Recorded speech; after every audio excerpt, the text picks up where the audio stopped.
बहुत बहुत स्वागत है आप सभी का आपके अपने YouTube channel Shukla study point में। मैं शिवम शुक्ला आप सभी दोस्तों का हार्दिक स्वागत करता हूं। आज के वीडियो के माध्यम से बहुत ही महत्वपूर्ण प्रश्नों पर चर्चा करेंगे जो कि हिंदी गद्य के होंगे।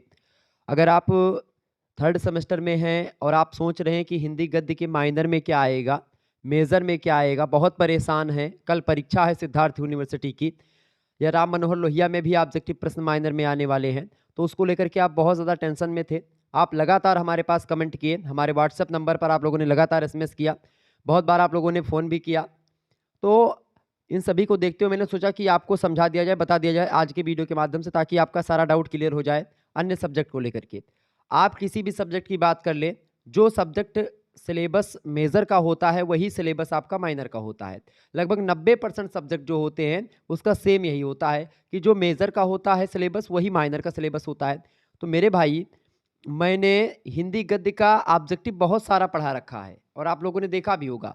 2023 की बहुत सारी वीडियो, लगभग 15-20 वीडियो ऐसी हैं जो कि ऑब्जेक्टिव प्रश्नों को लेकर के हैं। अगर आपने नहीं देखा तो देख लीजिएगा जा करके। ऐसे ही हर एक सब्जेक्ट के ऑब्जेक्टिव टाइप के जो मॉडल पेपर हैं थर्ड सेमेस्टर के, फर्स्ट सेमेस्टर के, आपको ऑलरेडी अवेलेबल करवा दिए गए हैं। तो वो माइनर के भी पेपर हैं और मेजर के भी पेपर हैं। चूंकि सिलेबस दोनों का सेम है तो कुछ विश्वविद्यालयों में ऑब्जेक्टिव टाइप की परीक्षा मेजर की भी होती है, जैसे दीनदयाल उपाध्याय गोरखपुर विश्वविद्यालय, राजा महेंद्र प्रताप सिंह स्टेट यूनिवर्सिटी अलीगढ़। तो उनकी परीक्षा जब ऑब्जेक्टिव होती है तो वो ऑब्जेक्टिव पर्चे में जो प्रश्न पूछे गए हैं वो आप में माइनर में भी पूछे जा सकते हैं, ये बात ध्यान रखिएगा। तो इसको लेकर के कोई डाउट नहीं आपके मन में होना चाहिए। तो मैं आज की वीडियो के माध्यम से हिंदी गद्य के लगभग 200 से अधिक यानी 250 के आसपास प्रश्नों पर चर्चा करूंगा तीव्र गति से। बीए तृतीय सेमेस्टर के माइनर कोर्स के लिए आपके सब्जेक्ट मेजर हैं, अगर मेजर भी है और ऑब्जेक्टिव परीक्षा से डीडीयू का मेजर जो पेपर होने वाला है, जैसे आपका होगा 201, 202, जो पेपर 203, ये सब हिंदी गद्य का, ये सारे के लिए यही एक वीडियो आप अगर देख लेंगे तो आपके लिए बहुत जो है सफिशियंट है। और महासंग्राम वीडियो जो हमारी आती हैं उसको भी आप देख लीजिएगा, लिखित वाली महासंग्राम वीडियो और एक ऑब्जेक्टिव वाली भी महासंग्राम वीडियो है, उसको भी देख लीजिएगा, इंपॉर्टेंट है। तो आप उन वीडियोस को जरूर देख लें। बाकी आज के वीडियो के माध्यम से बहुत सारे ऑब्जेक्टिव प्रश्नों पर हम चर्चा करने वाले हैं, चलिए जानते हैं। तो हिंदी गद्य में चाहे आप सिद्धार्थ यूनिवर्सिटी से हैं और चाहे आप राम मनोहर लोहिया से हैं, ऑब्जेक्टिव या अन्य किसी विश्वविद्यालय में जिनकी परीक्षा ऑब्जेक्टिव होगी माइनर की, उन सभी के लिए, और जिनमें मेजर ऑब्जेक्टिव होता है हिंदी गद्य, उनके लिए भी बीए तृतीय सेमेस्टर में यानी कि थर्ड सेमेस्टर में आपसे यही प्रश्न आएंगे। आइए हम देखते हैं। पहला प्रश्न आपकी स्क्रीन पर आ चुका है, फटाफट से आप देखेंगे और लाइक करेंगे, वीडियो को शेयर करेंगे। पहला प्रश्न है, इसमें से भारतेंदु हरिश्चंद्र की रचना कौन सी है? देखिए, नासकेतोपाख्यान ऑप्शन ए दिया है। नासकेतोपाख्यान ये सदल मिश्र की रचना है, ध्यान रखेंगे। क्या है? सदल मिश्र की रचना है नासकेतोपाख्यान। तो ये तो होगा नहीं। नूतन ब्रह्मचारी की बात करें तो नूतन ब्रह्मचारी ये बालकृष्ण भट्ट की रचना है, उपन्यास है बालकृष्ण भट्ट का, ठीक है। सुख सागर की अगर बात करें तो सुख सागर मुंशी सदा सुखलाल की रचना है, तो ये भी नहीं है। यानी कि इनमें से जो चौथा ऑप्शन दिया गया आपका अंधेर नगरी ये हरिश्चंद्र यानी भारतेंदु हरिश्चंद्र जी की रचना है। अंधेर नगरी की अगर बात करें तो अंधेर नगरी में आपको पता होगा, जैसे उसमें अंधेर नगरी अनबूझ राजा टके शेर भाजी टके शेर खाजा, ये बड़ा फेमस है उसकी कहावत कि टके शेर भाजी टके शेर खाजा। तो ये अंधेर नगरी नाटक से रिलेटेड है। और अंत में फांसी राजा चढ़ जाता है, बुद्धिमान लोगों के, मतलब गोवर्धन दास वगैरह इसमें होते हैं, ठीक है। तो ये पूरी की पूरा जो नाटक एकांकी है, मतलब ये बड़ा फेमस है। और ये किसका है? अंधेर नगरी, ये भारतेंदु हरिश्चंद्र जी का है ये नाटक, ठीक है। तो इंपॉर्टेंट हो गया आपका पहला प्रश्न। अब इसमें देखिए, आपने 3-4 प्रश्नों को समझा। आपसे प्रश्न ये भी पूछ सकता था कि नासकेतोपाख्यान के लेखक कौन है, तो आप बताएंगे सदल मिश्र। आपसे पूछता सुख सागर के लेखक कौन है, तो आप बताएंगे मुंशी सदा सुखलाल हैं। आपसे पूछेगा नूतन ब्रह्मचारी के लेखक कौन है, बालकृष्ण भट्ट है। एक प्रश्न यहाँ पर और बनेगा कि नूतन ब्रह्मचारी किस विधा की रचना है, तो आप बताओगे उपन्यास विधा की रचना है। तो यहाँ से कितने प्रश्न बने भैया? आपके 5 प्रश्न एक ही प्रश्न से तैयार हो गए। तो ऐसे ही हम और चर्चा करने का प्रयास करेंगे। आगे देखिएगा, दूसरा प्रश्न आपकी स्क्रीन पर आ चुका है। इनमें से कौन सा उपन्यास प्रेमचंद का नहीं है? देखें, अपने अपने अजनबी जो है ये किसका है? ये अज्ञे का, सच्चिदानंद हीरानंद वात्स्ययन अज्ञे के उपन्यास हैं अपने अपने अजनबी। जबकि गोदान, गबन, सेवा सदन और रंगभूमि, कर्मभूमि, इसके अलावा और भी उपन्यास जैसे कि गोदान तो सबसे फेमस उपन्यास मुंशी प्रेमचंद जी का है। गबन आपके पाठ्यक्रम में सिद्धार्थ यूनिवर्सिटी में संकलित है, बाकी विश्वविद्यालयों में नहीं है लेकिन उसमें संकलित है, ठीक है। तो ये ध्यान रखेंगे, गोदान, गबन और सेवा सदन ये मुंशी प्रेमचंद के हैं तीनों उपन्यास, जबकि अपने अपने अजनबी ये सच्चिदानंद हीरानंद वात्स्यनज्ञ का उपन्यास है। ऑप्शन नंबर इसका ए करेक्ट आंसर हो गया। आगे देखिए, तो यहाँ से कई प्रश्न आपके बन सकते हैं। आपसे पूछेगा अपने अपने अजनबी के लेखक कौन है, तो आप बताओगे कि अज्ञे हैं। किस विधा की रचना अपने अपने अजनबी, तो आप बताओगे ये उपन्यास विधा, सॉरी हाँ उपन्यास विधा की रचना है। आपसे पूछेगा गोदान के लेखक कौन है, तो आप बताओगे मुंशी प्रेमचंद। सेवा सदन के लेखक मुंशी प्रेमचंद, गबन के लेखक मुंशी प्रेमचंद, ध्यान रखेंगे इस बात को। तीसरा क्वेश्चन आप देखेंगे, भारतेंदु के अनुसार, भारतेंदु हरिचंद जी, भारतेंदु हरिचंद जी के अनुसार भारतवर्ष की उन्नति का आधार क्या है? भारतवर्ष उन्नति कैसे हो सकती है, ये इनका एक निबंध है और आपके पाठ्यक्रम में संकलित है। भारतवर्ष उन्नति कैसे हो सकती है, तो शिक्षा के माध्यम से आपकी जो है भारत की उन्नति हो सकती है। ऑप्शन नंबर इसका ए करेक्ट आंसर हो जाएगा। स्वार्थ से नहीं होगा, और उपरोक्त में से कोई होगा नहीं, तो जब स्वार्थ है ही नहीं तो दोनों में से आबा होगा नहीं। करेक्ट आंसर क्या हो जाएगा? ए, यानी शिक्षा के माध्यम से, या भारतेंदु के अनुसार भारतवर्ष की उन्नति का आधार शिक्षा है। Option number A correct answer होगा। यहाँ से एक प्रश्न आपको क्या जानने को मिला कि भारतवर्ष उन्नति कैसे हो सकती है, कि लेखक कौन है? भारतेंदु हरिश्चंद्र। किस विधा की रचना है? उपन्यास विधा की रचना है। ये सारे चीज़ें आप थोड़ा सा ध्यान रखेंगे। और सिलेबस में आप देखेंगे, जैसे एकांकी आपके पाठ्यक्रम में संकलित है औरंगजेब की आखिरी रात, सिद्धार्थनगर विश्वविद्यालय में। बाकी में दूसरी विश्व संकलित है, ठीक है। तो राम कुमार वर्मा की है औरंगजेब की आखिरी रात। तो इन सभी को ध्यान रखेंगे, ओके। और इसके अलावा आकाशदीप कहानी आपके पाठ्यक्रम में संकलित जयशंकर प्रसाद की। हार की जीत कहानी है, सुदर्शन की है। तो इन सभी को ध्यान रखेंगे। लाल पान की बेगम है, फणीश्वरनाथ रेणु की कहानी है। आत्मा राम का मतलब जो है एक था आपकी मतलब उसकी भोला राम का जीव, ये का व्यंग है, आपके पाठ्यक्रम में संकलित था। ये आप बाकी विश्वविद्यालय में संकलित है लेकिन सिद्धार्थनगर विश्वविद्यालय में नहीं संकलित है, लेकिन ध्यान रखेंगे। तो आत्माराम का जीव हरिशंकर परसाई का है, ठीक है। इसी तरीके से पिता कहानी आपके पाठ्यक्रम में ज्ञान रंजन की है।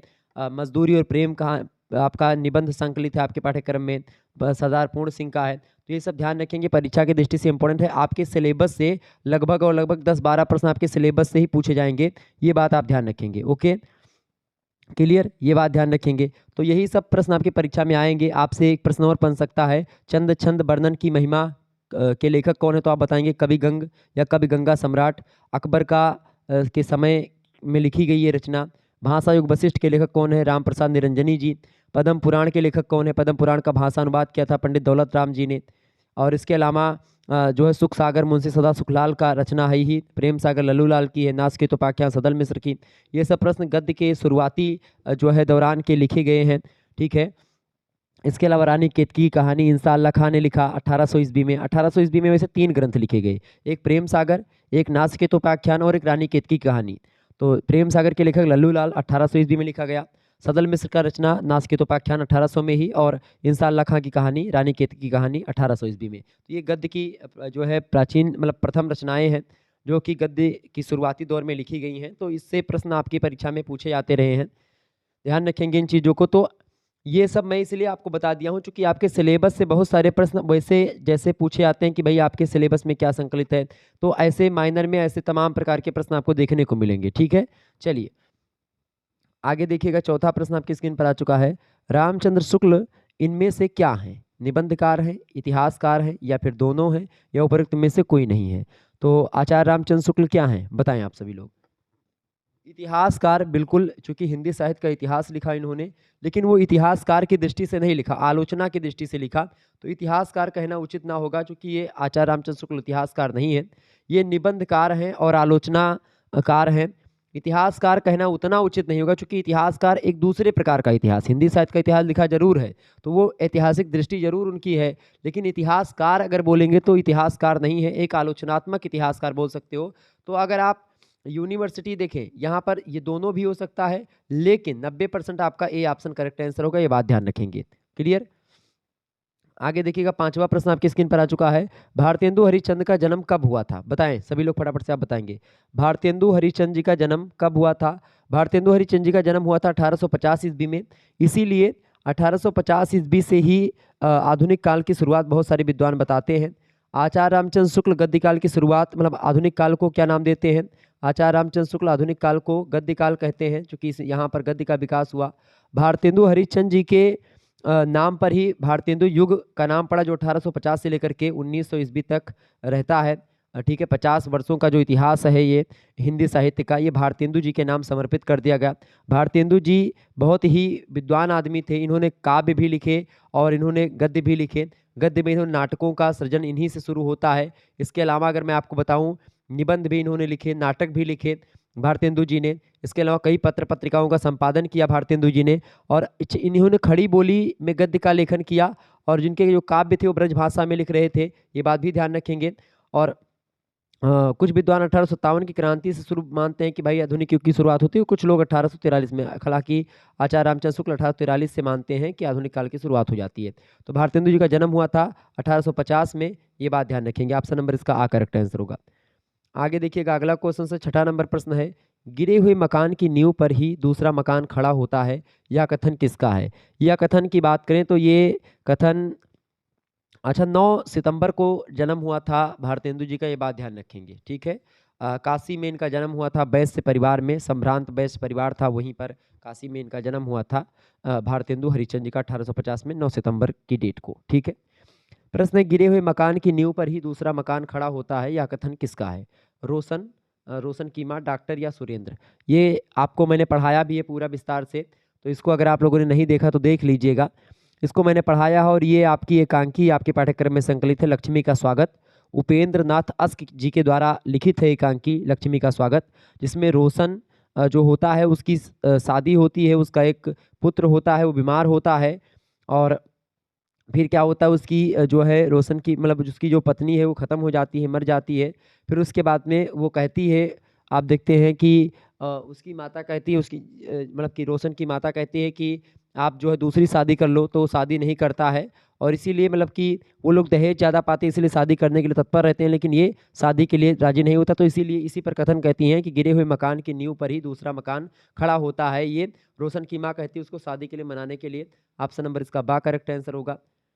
सातवां क्वेश्चन आप देखेंगे, उपन्यास सम्राट की संज्ञा किसे दी जाती है? तो आप सभी को पता होगा, उपन्यास सम्राट मुंशी प्रेमचंद जी को कहा जाता है। 12 से अधिक उपन्यास इन्होंने लिखे, लगभग 300 कहानियां इन्होंने लिखी हैं मुंशी प्रेमचंद जी ने, ध्यान रखेंगे इस बात को। ठीक है, जयशंकर प्रसाद छायावाद के सबसे जबरदस्त कवि हैं। ऐतिहासिक उपन्यास, ऐतिहासिक कहानीकार हैं जयशंकर प्रसाद। ऐतिहासिक उपन्यासों की बात है, ऐतिहासिक कहानी की बात करें तो ये है। मनोविश्लेषणात्मक शैली में लिखने वाले हैं जैनेन्द्र, और ये क्या नाम है, अज्ञे जी, ध्यान रखेंगे इस बात को। इससे अज्ञे ज़्यादा मनोविश्लेषणात्मक शैली के प्रभाव पड़ता है उन पर। आठवां प्रश्न है, इस पुस्तक में मेरी अंतर यात्रा में पढ़ने वाले कुछ प्रदेश हैं, यात्रा के लिए निकलती रही है बुद्धि पर हृदय के साथ लेकर, ये कथन किसका है? तो ये कथन किसका है भाई? ये कथन किसका है, फटाफट से आप बताएंगे। ये कथन है आचार्य रामचंद्र शुक्ल का। ऑप्शन नंबर इसका आ करेक्ट आंसर होगा। नेक्स्ट क्वेश्चन आप देखेंगे, अगला प्रश्न है, इनमें से कौन सा निबंध मनोविकार से रिलेटेड है? तो मनोविकार से रिलेटेड है इनमें से कौन सा निबंध जो है, वो है करुणा निबंध। करुणा निबंध की बात करें तो इसको लिखा किसने है? आचार्य शुक्ल, यानी कि रामचंद्र शुक्ल जी के द्वारा लिखा गया है करुणा नामक निबंध। इसके अलावा सच्ची कविता नहीं है, सच्ची वीरता निबंध है। सच्ची वीरता निबंध के लेखक कौन है भाई? सच्ची वीरता निबंध के लेखक है सरदार पूर्ण सिंह जी। तो ध्यान रखेंगे, सच्ची वीरता निबंध के लेखक कौन है? सरदार पूर्ण सिंह। कवि कर्तव्य के लेखक कौन है? कवि कर्तव्य के लेखक है महावीर प्रसाद द्विवेदी। ठीक है, यम PD यानी कि महावीर प्रसाद द्विवेदी। क्लियर। अशोक के फूल किसने लिखा है? अशोक के फूल HPD ने लिखा है, यानी कि हजारी प्रसाद द्विवेदी जी ने लिखा। ठीक है, ध्यान रखेंगे। अच्छा, द्विवेदी युग की शुरुआत हिंदी काव्य में किसके नाम से होती है? महावीर प्रसाद द्विवेदी या हजारी प्रसाद द्विवेदी? तो वो होती है महावीर प्रसाद द्विवेदी के जो है नाम से। ठीक है, आगे देखिए 10वां क्वेश्चन है, इनमें से कौन ललित निबंधकार किसको कहा जाता है? तो ललित निबंधकार इनमें से देखें, हजारी प्रसाद द्विवेदी जी ये ललित निबंधकार हैं। ऑप्शन नंबर इसका सा करेक्ट आंसर हो जाएगा, बिल्कुल C option is right answer. Next question आप देखेंगे, आलमगीर की उपाधि किसे दी जाती है? तो आलमगीर कहा जाता था औरंगजेब को, और औरंगजेब की आखिरी रात आपके पाठ्यक्रम में संकलित है। औरंगजेब की आखिरी रात ये आपके पाठ्यक्रम में संकलित है। ठीक है, और इसीलिए ये प्रश्न आपसे पूछा गया, औरंगजेब की क्या है? औरंगजेब की आखिरी रात, यही तो है, एक एकांकी है रामकुमार वर्मा की, आपके पाठ्यक्रम में संकलित है। ध्रुव सावनी नाटक संकलित है जयशंकर प्रसाद का। क्लियर, ये बात ध्यान रखेंगे। आगे देखिए, अगला क्वेश्चन आपकी स्क्रीन पर आ चुका, फटाफट से देखेंगे, बहुत ही महत्वपूर्ण प्रश्न है। तो औरंगजेब का नाम है Alamgir, C option correct answer होगा। 12वां क्वेश्चन आप देखेंगे, गबन में रमानाथ किसकी दुकान से गहने उधार लाया था? देवी दीन, गंगू या दयानाथ या महेंद्रनाथ? तो गबन उपन्यास है जिसको लिखा है मुंशी प्रेमचंद जी ने, उसमें रमानाथ एक पात्र है। रमानाथ जो है गंगू की दुकान होती है, वहीं से गहने उधार ला करके लाता है। Option number B correct answer हो जाएगा इसका, गंगू की दुकान से। 13वां क्वेश्चन आप देखेंगे, औरंगजेब ने बीमार अवस्था में किस किले में आखिरी सांस ली? बताएं। तो औरंगजेब ने किस किले में आखिरी सांस ली भैया? तो अहमदनगर के किले में औरंगजेब ने आखिरी सांस ली थी। ऑप्शन नंबर इसका आ करेक्ट आंसर होगा। 14 नंबर क्वेश्चन आप देखेंगे, मनुष्य की जिजीविषा का उल्लेख किसके निबंधों में बार बार आपको मिलेगा? कुबेरनाथ राय, हजारी प्रसाद द्विवेदी, रामचंद्र शुक्ल जी या बालकृष्ण भट्ट जी? फटाफट से आप बताएंगे करेक्ट आंसर क्या होगा। सभी लोग बताएंगे, मनुष्य की जिजीविषा का उल्लेख किसके निबंधों में बार बार मिलता है? बताइए। बिल्कुल, मनुष्य की जिजीविषा का उल्लेख किसके निबंधों में? बिल्कुल, Hazari Prasad Dwivedi is right answer, B option correct answer होगा। अगला प्रश्न है 15 नंबर आप देखेंगे, प्रश्न है खड़क सिंह किस कहानी का पात्र है? खड़क सिंह जो है वो किस कहानी का पात्र है भैया? हार की जीत एक कहानी है, आपके पाठ्यक्रम में संकलित है। केवल और केवल सिद्धार्थनगर विश्वविद्यालय में एक कहानी संकलित है, बाकी विश्वविद्यालयों में नहीं संकलित है। ठीक है, ध्यान रखेंगे इस बात को। बाकी विश्वविद्यालय में जो सिलेबस मैंने बताया था वो संकलित है, सिद्धार्थनगर में थोड़ा सा अलग सिलेबस सिद्धार्थनगर का हमेशा से रहा है। तो खड़क सिंह किस कहानी का पात्र है? तो खड़क सिंह जो कहानी का पात्र है वो हार की जीत कहानी का पात्र है। हार की जीत कहानी को लिखा है सुदर्शन ने, और बाबा भारती भी इसमें एक किरदार के रूप में होते हैं। आकाशदीप कहानी की बात करें तो आकाशदीप कहानी में आप देखेंगे बुद्धगुप्त और चंपा की कहानी है, और ये ऐतिहासिक कहानी है। और ऐतिहासिक कहानी हिंदी साहित्य में एक ही विद्वान ने मुख्य रूप से ज़बरदस्त तरीके से लिखा है, उनका नाम है जयशंकर प्रसाद जी। तो जयशंकर प्रसाद की कहानी है आकाशदीप, ये बात ध्यान रखेंगे। अच्छा, लाल पान की बेगम कहानी के लेखक कौन है? बिल्कुल, फणीश्वरनाथ रेणु। फणीश्वरनाथ रेणु जो है वो लाल पान की बेगम लिखते हैं, आंचलिक कहानीकार हैं फणीश्वरनाथ रेणु जी, ये बात भी ध्यान रखेंगे। और हरिशंकर प्रसाद जी वो व्यंग्यकार हैं, ये बात भी ध्यान रखेंगे। ओके। अच्छा, पूस की रात कहानी तो छूटी गई, पूस की रात किसने लिखा है? पूस की रात बड़ी जबरदस्त कहानी है पूस की रात। बिल्कुल, Munshi Premchand is right answer. Munshi Premchand की कहानी है कौन सी? मुंशी प्रेमचंद ने लिखा है पूस की रात कहानी, ये बात ध्यान रखेंगे। तो ये 4 प्रश्न 5 यहाँ से तैयार हुए। देखिए, बाबा भारती किस कहानी का पात्र है? हार की जीत कहानी का। खड़क सिंह किस कहानी का पात्र है? हार की जीत कहानी का। पूस की रात कहानी के लेखक मुंशी प्रेमचंद है। लाल पान की बेगम कहानी के कार कौन है? लाल पान की बेगम किसने लिखा? फणीश्वरनाथ रेणु ने लिखा। फणीश्वरनाथ रेणु कैसे कहानीकार हैं? आप बताएंगे आंचलिक कहानीकार हैं। आपसे यहीं पर मैंने बता दिया कि मतलब कि हिंदी का व्यंग्यकार किसे कहते हैं, या हिंदी में व्यंग लेखन की शुरुआत किसने करी? तो आप बताएंगे हरिशंकर प्रसाई जी। आकाशदीप कहानी के लेखक कौन है? जयशंकर प्रसाद जी। जयशंकर प्रसाद जी कैसे कहानीकार हैं आपसे पूछेगा तो आप बताओगे ऐतिहासिक कहानीकार हैं। निश्चित तौर पर आपके यहाँ से लगभग 6 से 7 प्रश्न एक ही प्रश्न में मैंने आपको बता दिए। आगे देखिए, 16वां क्वेश्चन आपकी स्क्रीन पर आ चुका है, करुणा का उल्टा क्या होता है? देखिए, करुणा का उल्टा जो है उसके बारे में अगर मैं बताऊं तो जो है आचार्य रामचंद्र शुक्ल का एक निबंध है करुणा। उसी निबंध में उन्होंने कहा कि दुख की श्रेणी में प्रवृत्ति के विचार से करुणा का उल्टा क्रोध है। तो करुणा का उल्टा अगर पूछा गया तो जाहिर सी बात है वो करुणा निबंध के अकॉर्डिंग पूछा गया है, तो करुणा का उल्टा क्या होता है? क्रोध होता है। बिल्कुल, ऑप्शन नंबर इसका डी करेक्ट आंसर हो जाएगा। नेक्स्ट क्वेश्चन आप देखेंगे, अगला प्रश्न है 17 नंबर क्वेश्चन आपकी स्क्रीन पर आ चुका है। करुणा का उल्टा क्या होता है? क्रोध हो सकता है निबंध के अकॉर्डिंग। वैसे आपका घृणा भी कहीं कहीं कुछ मतलब कि विलोम टाइप का होता है इसका। आगे देखिए, करुणा किस भाव को उत्पन्न करती है? करुणा जो होती है वो किस भाव को उत्पन्न करती है? वो श्रद्धा। बिल्कुल, करुणा जो होती है श्रद्धा का भाव उत्पन्न करती है, घृणा का भाव कहानी के अकॉर्डिंग अगर देखेंगे तो कहानी में करुणा घृणा का भाव उत्पन्न करती कभी कभी। ये मतलब उसमें आप देखेंगे करुणा निबंध में तो आपको मिल जाएगा। ठीक है, करुणा निबंध में आपको देखेंगे मनोविकार से रिलेटेड है, तो करुणा निबंध में आपको मिल जाएगा। तो करुणा घृणा भाव को उत्पन्न करती है, ऐसे आपको मिल जाएगा शायद। तो वैसे तो करुणा श्रद्धा को भाव मतलब कि करुणा श्रद्धा भाव को उत्पन्न करती है। किसी के प्रति आप अगर श्रद्धा भाव से जाते तो करुणा होती है। तो बी ऑप्शन और ए ऑप्शन हो सकता है करेक्ट आंसर हो, क्योंकि किताबों में आपको ए ऑप्शन मिल जाएगा, लेकिन मेरे हिसाब से यहाँ पर श्रद्धा करेक्ट आंसर होगा। B option is right answer. आगे देखिएगा, अगला क्वेश्चन से 18 नंबर प्रश्न आप देखेंगे, करुणा निबंध की भाषा कैसी है? करुणा निबंध की भाषा जो है वो संस्कृत निष्ठ है। ऑप्शन नंबर इसका सा करेक्ट आंसर होगा। अगला क्वेश्चन आपकी स्क्रीन पर आ चुका है, 19 नंबर प्रश्न देखेंगे, इसमें से कौन सी कहानी फणीश्वरनाथ रेणु की नहीं है? बताएं। देखिए इनमें से जो कहानी है, देखिए लाल पान की बेगम ये फणीश्वरनाथ रेणु जी की कहानी है। बट बाबा भी फणीश्वरनाथ रेणु ने लिखा है। तीसरी कसम उर्फ मारे के गुलफाम, ये कहानी बड़ी ज़बरदस्त है। इसमें हीरामन और हीराबाई दो का किरदार बड़ा ज़बरदस्त है। और तीसरी कसम कहानी पढ़ेंगे एकदम से मज़ा आ जाएगा। आपको बता दूं, हीरामन जो है वो एकदम से काला चिट्टा 45 साल का है। और उसके बैलगाड़ी पर आकर के एक हीराबाई नाम की जो नर्तिका होती, नृत्यांगना, वो बैठ जाती नौटंकी वाली, और बैठती है और रात भर बातें करते हुए वो लोग मतलब कि आते हैं। बैलगाड़ी से बहुत दूर की यात्रा होती है और इसी में गाना वाना होता रहता है। तो तीसरी कसम उर्फ मारे के गुलफाम ये कहानी है। मारे के गुलफाम भी इसको कहा जाता है, इसीलिए मैंने बता दिया। इसको लिखा है फणीश्वरनाथ रेणु जी ने। और एक चीज़ और यहाँ पर आपको ध्यान देने योग्य है कि जो तीसरी कसम कहानी है उसमें 3 कस्में खाता है ये, ठीक है। कि एक तो बैलगाड़ी पर अब मैं लंबे बांस नहीं ला दूंगा, एक चोरी का माल नहीं ला दूंगा, 2 कसम, और तीसरी कसम नौटंकी वाली को अब कभी अपनी गाड़ी पर नहीं बैठाऊंगा। ये चूंकि प्रेम हो जाता है इसको, इसकी शादी नहीं होती है, उसके भैया भाभी जो होते कहते हैं अब शादी करके क्या करोगे, तो वो 45 साल से निकल जाते हैं। तो उसको हीराबाई बहुत ध्यान से उसकी बातों को सुनती है। ये सब चीज़ें होती। तीसरी कसम कहानी वो है। तो ये 3 कहानियाँ तो भाई फणीश्वरनाथ रेणु जी की हैं।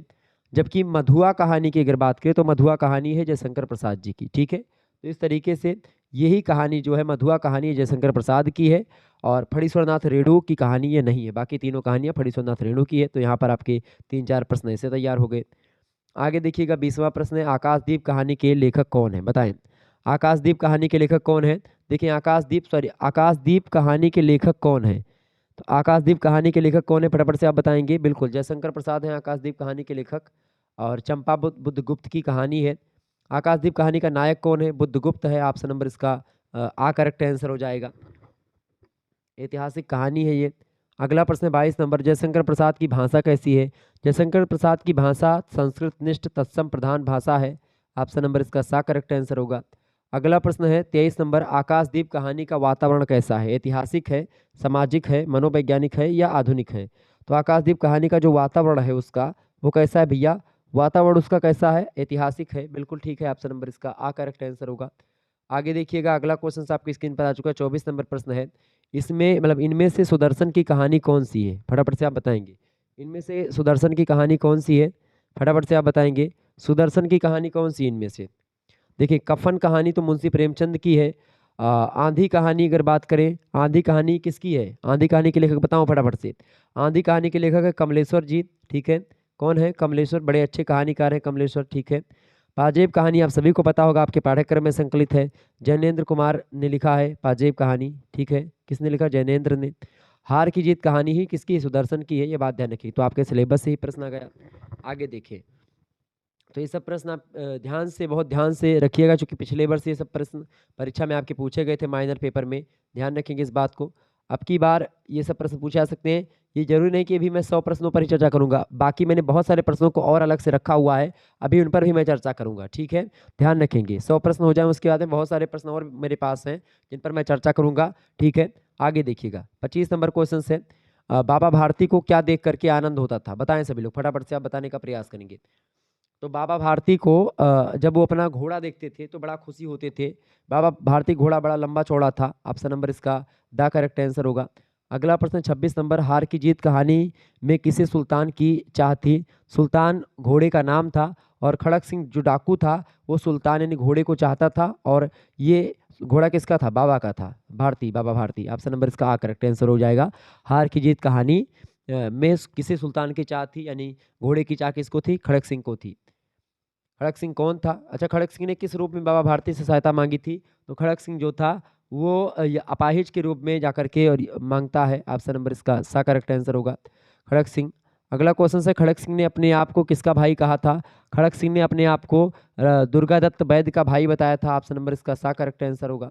अगला क्वेश्चन आपसे पूछा गया था 29 नंबर, लोग किस गरीब पर विश्वास नहीं करेंगे? हार की जीत कहानी में यह कथन किसका है? तो लोग किस गरीब पर विश्वास नहीं करेंगे, यह कथन बाबा भारती का है।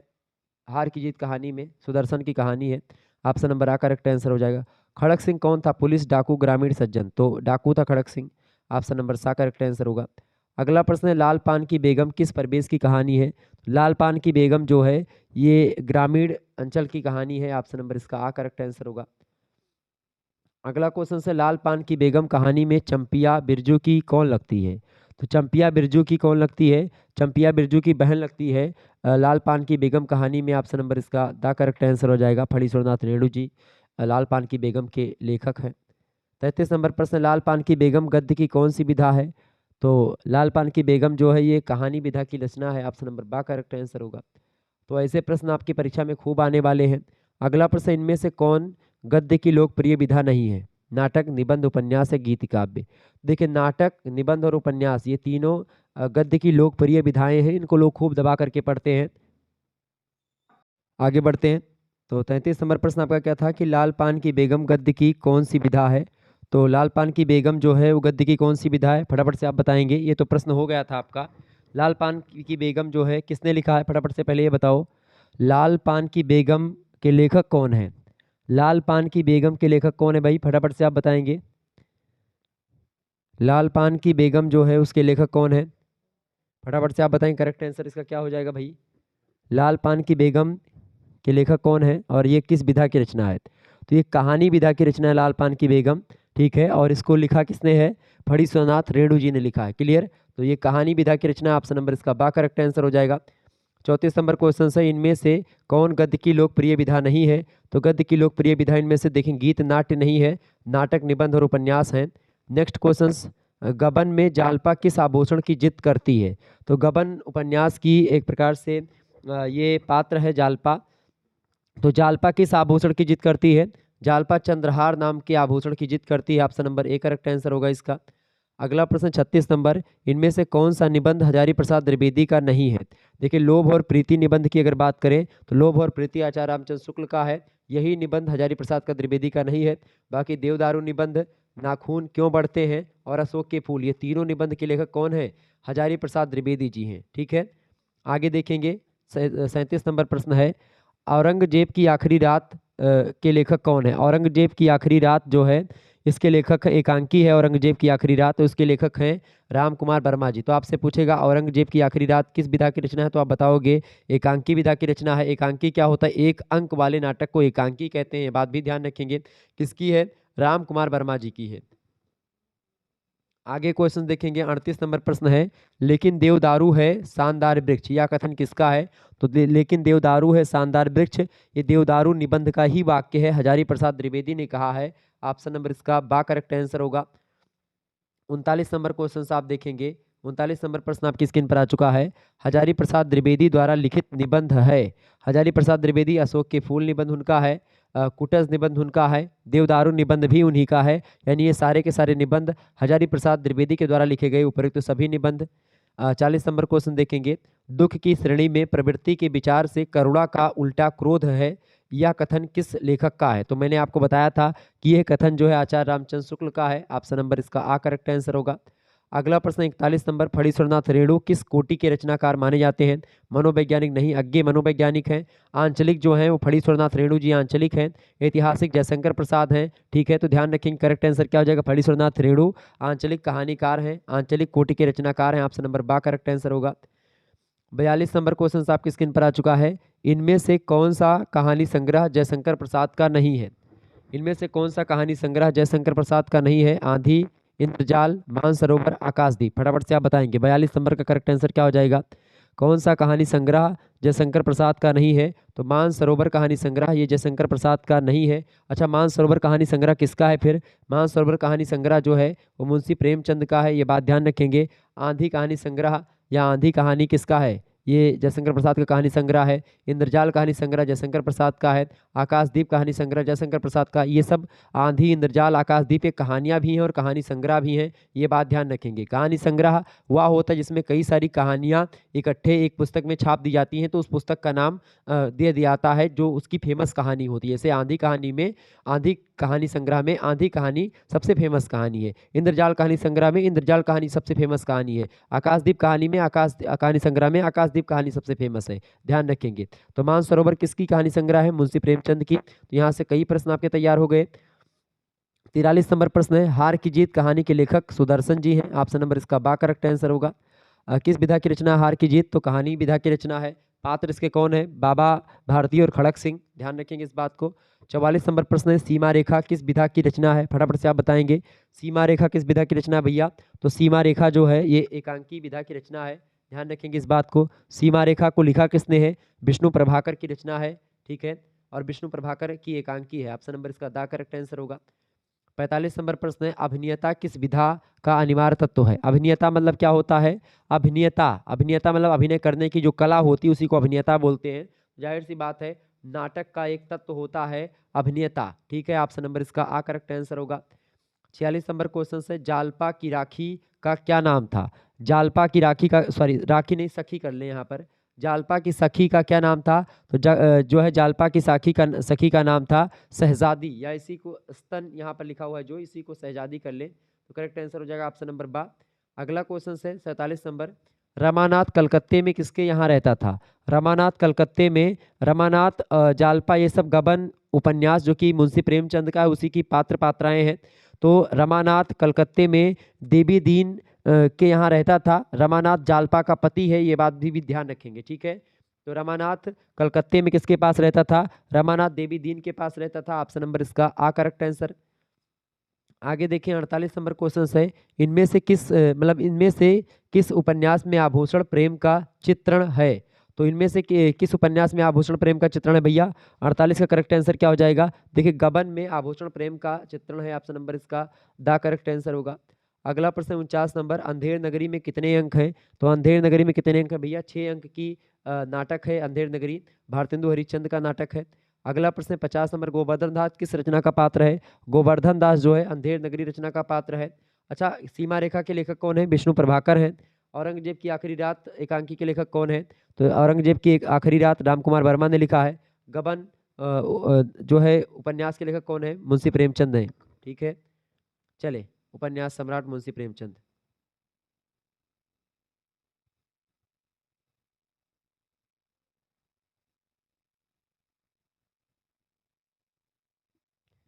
चले आगे देखिएगा, 51 नंबर प्रश्न आपकी स्क्रीन पर आ चुका है, फटाफट से आप देखेंगे, बहुत ही जबरदस्त प्रश्न है, बढ़िया प्रश्न है। 51 नंबर प्रश्न है, भारतेंदु हरिश्चंद्र का संबंध किस युग से है। आदिकाल से नहीं है, रीतिकाल से नहीं है, भक्ति काल से भी नहीं है, आधुनिक काल से है भारतेंदु जी का संबंध, ठीक है। ऑप्शन नंबर इसका सा करेक्ट आंसर होगा। अगला प्रश्न है 52 नंबर, जीवन मतलब कि जीनत किस एकांकी की पात्र है। जीनत जो है औरंगजेब की आखिरी रात एकांकी की पात्र है। ऑप्शन नंबर इसका बा करेक्ट आंसर हो जाएगा। अच्छा, सीमा रेखा एकांकी को लिखा किसने भाई, सीमा रेखा विष्णु प्रभाकर, औरंगजेब की आखिरी रात राम कुमार वर्मा। लक्ष्मी का स्वागत किसने लिखा है, फटाफट से आप बताएंगे। लक्ष्मी का स्वागत के लेखक कौन है, लक्ष्मी का स्वागत लिखा है उपेंद्र नाथ अश्क ने, ध्यान रखेंगे इस बात को।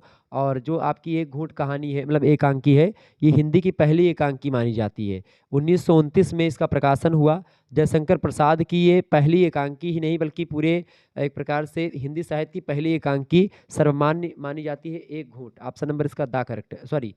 तो ये एक घूंट एकांकी किसकी है, जयशंकर प्रसाद की। प्रश्न क्या पूछा गया था, जीनत किस एकांकी की पात्र है, तो जीनत औरंगजेब की आखिरी रात एकांकी की पात्र है। ऑप्शन नंबर बा करेक्ट आंसर होगा। 53 नंबर प्रश्न है, गबन किस विधा की रचना है। तो गबन जो है उपन्यास विधा की रचना है, मुंशी प्रेमचंद का उपन्यास है। ऑप्शन नंबर सा करेक्ट आंसर होगा। अगला प्रश्न, जालपा के पति का क्या नाम है। जालपा के पति का नाम है रमानाथ, गबन उपन्यास की पात्र हैं ये लोग। अगला प्रश्न है, उपन्यास के अनिवार्य तत्वों में इनमें से कौन सा नहीं है। कथोपकथन, अभिनेता, कथानक या देश काल व वातावरण। देखिए उपन्यास के अनिवार्य तत्वों में अगर बात की जाए तो उपन्यास के अनिवार्य तत्वों में कौन सा शामिल नहीं है पूछा गया है ना। देखिए इसमें उपन्यास के अनिवार्य तत्वों में कथोपकथन, कथानक और देश काल और वातावरण बहुत जरूरी होते हैं। अभिनेता नहीं जरूरी होती है, अभिनेता नाटक के लिए और एकांकी के लिए इंपॉर्टेंट है, जबकि उपन्यास के लिए अभिनेता की कोई जरूरत नहीं होती। ऑप्शन नंबर इसका बी करेक्ट आंसर होगा। अगला प्रश्न 56 नंबर, एकांकी में कितने अंक होते हैं। एकांकी में मात्र और मात्र एक अंक होते हैं। दृश्य कई हो सकते हैं एकांकी में, लेकिन अंक एक होते हैं, ठीक है, ध्यान रखेंगे। ऑप्शन नंबर एक करेक्ट आंसर हो जाएगा। अगला प्रश्न है, उपन्यास मतलब उपेंद्र नाथ जैसे आप ऐसे मान लें कि जो मूवी होती है अब की मूवी नहीं, पहले की मूवीज। तो जो मूवी होती हैं वो आपकी एकांकियां हैं, क्योंकि एक बार में आप देख लेते हैं उसको, मतलब कि 2 घंटे की मूवी, फिर खत्म, पूरी कहानी एक ही मूवी में आ गई। लेकिन जैसे जो वेब सीरीज या जो सीरियल्स आते हैं वो चलते रहते हैं, ठीक है, 1 पार्ट 2 पार्ट 3 पार्ट 4 पार्ट, तो कई अंक में होते हैं। तो ऐसे नाटक जो होते हैं वो कई अंकों में होते हैं, और जो एकांकियां होती हैं वो एक अंक में ही समाप्त हो जाती हैं। दृश्य कई हो सकते हैं, ठीक है, ये बात ध्यान रखेंगे। तो उपेंद्र नाथ अस्क की प्रमुख एकांकी इनमें से कौन सी है? देखिए, एक घूंट तो आपको पता होगा जयशंकर प्रसाद की एकांकी है। लक्ष्मी का स्वागत उपेंद्र नाथ अस्क की एकांकी है। सीमा रेखा किसकी है? सीमा रेखा किसकी भाई? सीमा रेखा विष्णु प्रभाकर की है। बादल की मृत्यु बड़ी जबरदस्त एकांकी है, किसकी है? राम कुमार वर्मा की है। तो पूछा गया है उपेंद्र नाथ अस्क की एकांकी इनमें से कौन सी? लक्ष्मी का स्वागत। ऑप्शन नंबर इसका बी करेक्ट आंसर होगा। आगे देखेंगे, 58 नंबर प्रश्न है, राम कुमार वर्मा की एकांकी का विषय प्रायः होता है ऐतिहासिक, सामाजिक, यथार्थवादी, मनोवैज्ञानिक। राम कुमार वर्मा की एकांकियां जो होती हैं वो ऐतिहासिक होती हैं। ऑप्शन नंबर इसका आ करेक्ट आंसर होगा। अगला प्रश्न है 59 नंबर, किस काल को गद्यकाल कहा गया है? तो आधुनिक काल को गद्यकाल कहा गया है। किसने कहा है पूछा जाए तो आप बताएंगे रामचंद्र शुक्ल जी ने कहा है। अगला प्रश्न है 60 नंबर, निबंध का जनक किसे कहा जाता है? निबंध का जनक मानतेन को माना जाता है। ऑप्शन नंबर इसका द करेक्ट आंसर हो जाएगा। फ्रेंच साहित्यकार है मानतेन, इनको निबंध का जनक कहा जाता है। 61 नंबर प्रश्न है, करुणा किस प्रकार का निबंध है? तो करुणा मनोविकार से संबंधित निबंध है। ऑप्शन नंबर आ करेक्ट आंसर होगा। 62 नंबर क्वेश्चन से, चिंतामणि किसका निबंध संग्रह है? तो चिंतामणि किसका निबंध संग्रह भैया? रामचंद्र शुक्ल का निबंध संग्रह है चिंतामणि। ऑप्शन नंबर इसका द करेक्ट आंसर होगा। अगला क्वेश्चन से 63 नंबर, गबन का प्रकाशन कब हुआ? तो गबन का प्रकाशन हुआ है 1931 में। कब? किस पत्रिका से? सरस्वती पत्रिका से गबन उपन्यास का प्रकाशन 1931 में हुआ है। ऑप्शन नंबर इसका आ करेक्ट आंसर होगा।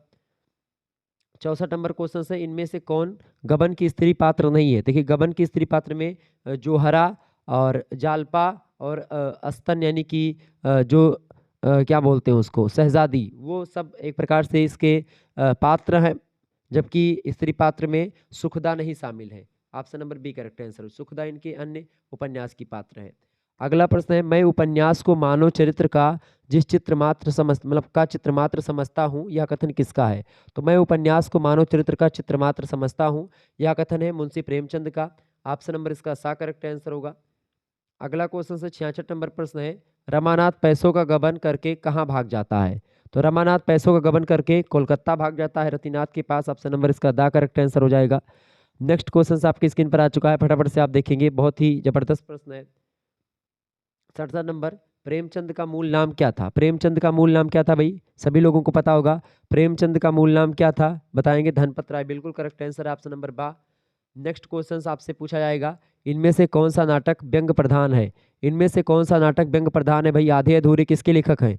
आधे आधे अधूरे नाटक किसने लिखा है? मोहन राकेश, बिल्कुल करेक्ट आंसर है, मोहन राकेश के द्वारा लिखा गया आधे अधूरे। नहुस के लेखक कौन है? नहुस, नहुस को लिखा है भारतेंदु हरिश्चंद्र जी के पिताजी ने। गोपाल चंद्र गिरधर दास नाम था इनके पिताजी का, भारतेंदु हरिश्चंद्र जी के, उन्होंने लिखा नहुस नाटक। और ध्रुव स्वामी नाटक के लेखक आप सभी को पता, ध्रुव स्वामी एकांकी के लेखक कौन है? आप सभी को पता होगा, ध्रुव स्वामी नाटक है, किसने लिखा है? ध्रुव स्वामी नाटक जो है उसको लिखा किसने है? जयशंकर प्रसाद ने लिखा है। अंधेर नगरी एक नाटक है, किसने लिखा? 6 अंक का नाटक है, और इसको लिखा है किसने? अरे क्या नाम है यार, अरे इतना सा, अंधेर नगरी अनबूर राजा भारतेंदु जी, अपने भारतेंदु जी ने लिखा अंधेर नगरी को, ठीक है। तो यही अंधेर नगरी जो है ये व्यंग प्रधान नाटक है, ये व्यंग किया गया है। ऑप्शन नंबर दा करेक्ट आंसर हो जाएगा।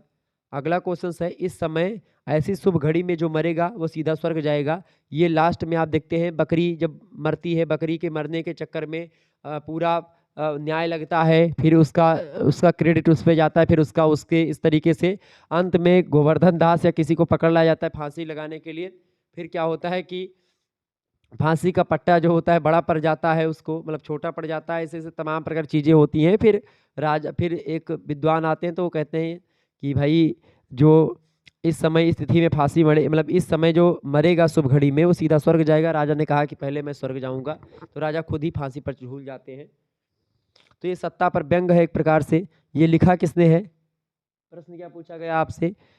तो मतलब यह कथन किस रचना में है? तो अंधेर नगरी में है, ऑप्शन नंबर बा करेक्ट आंसर हो जाएगा।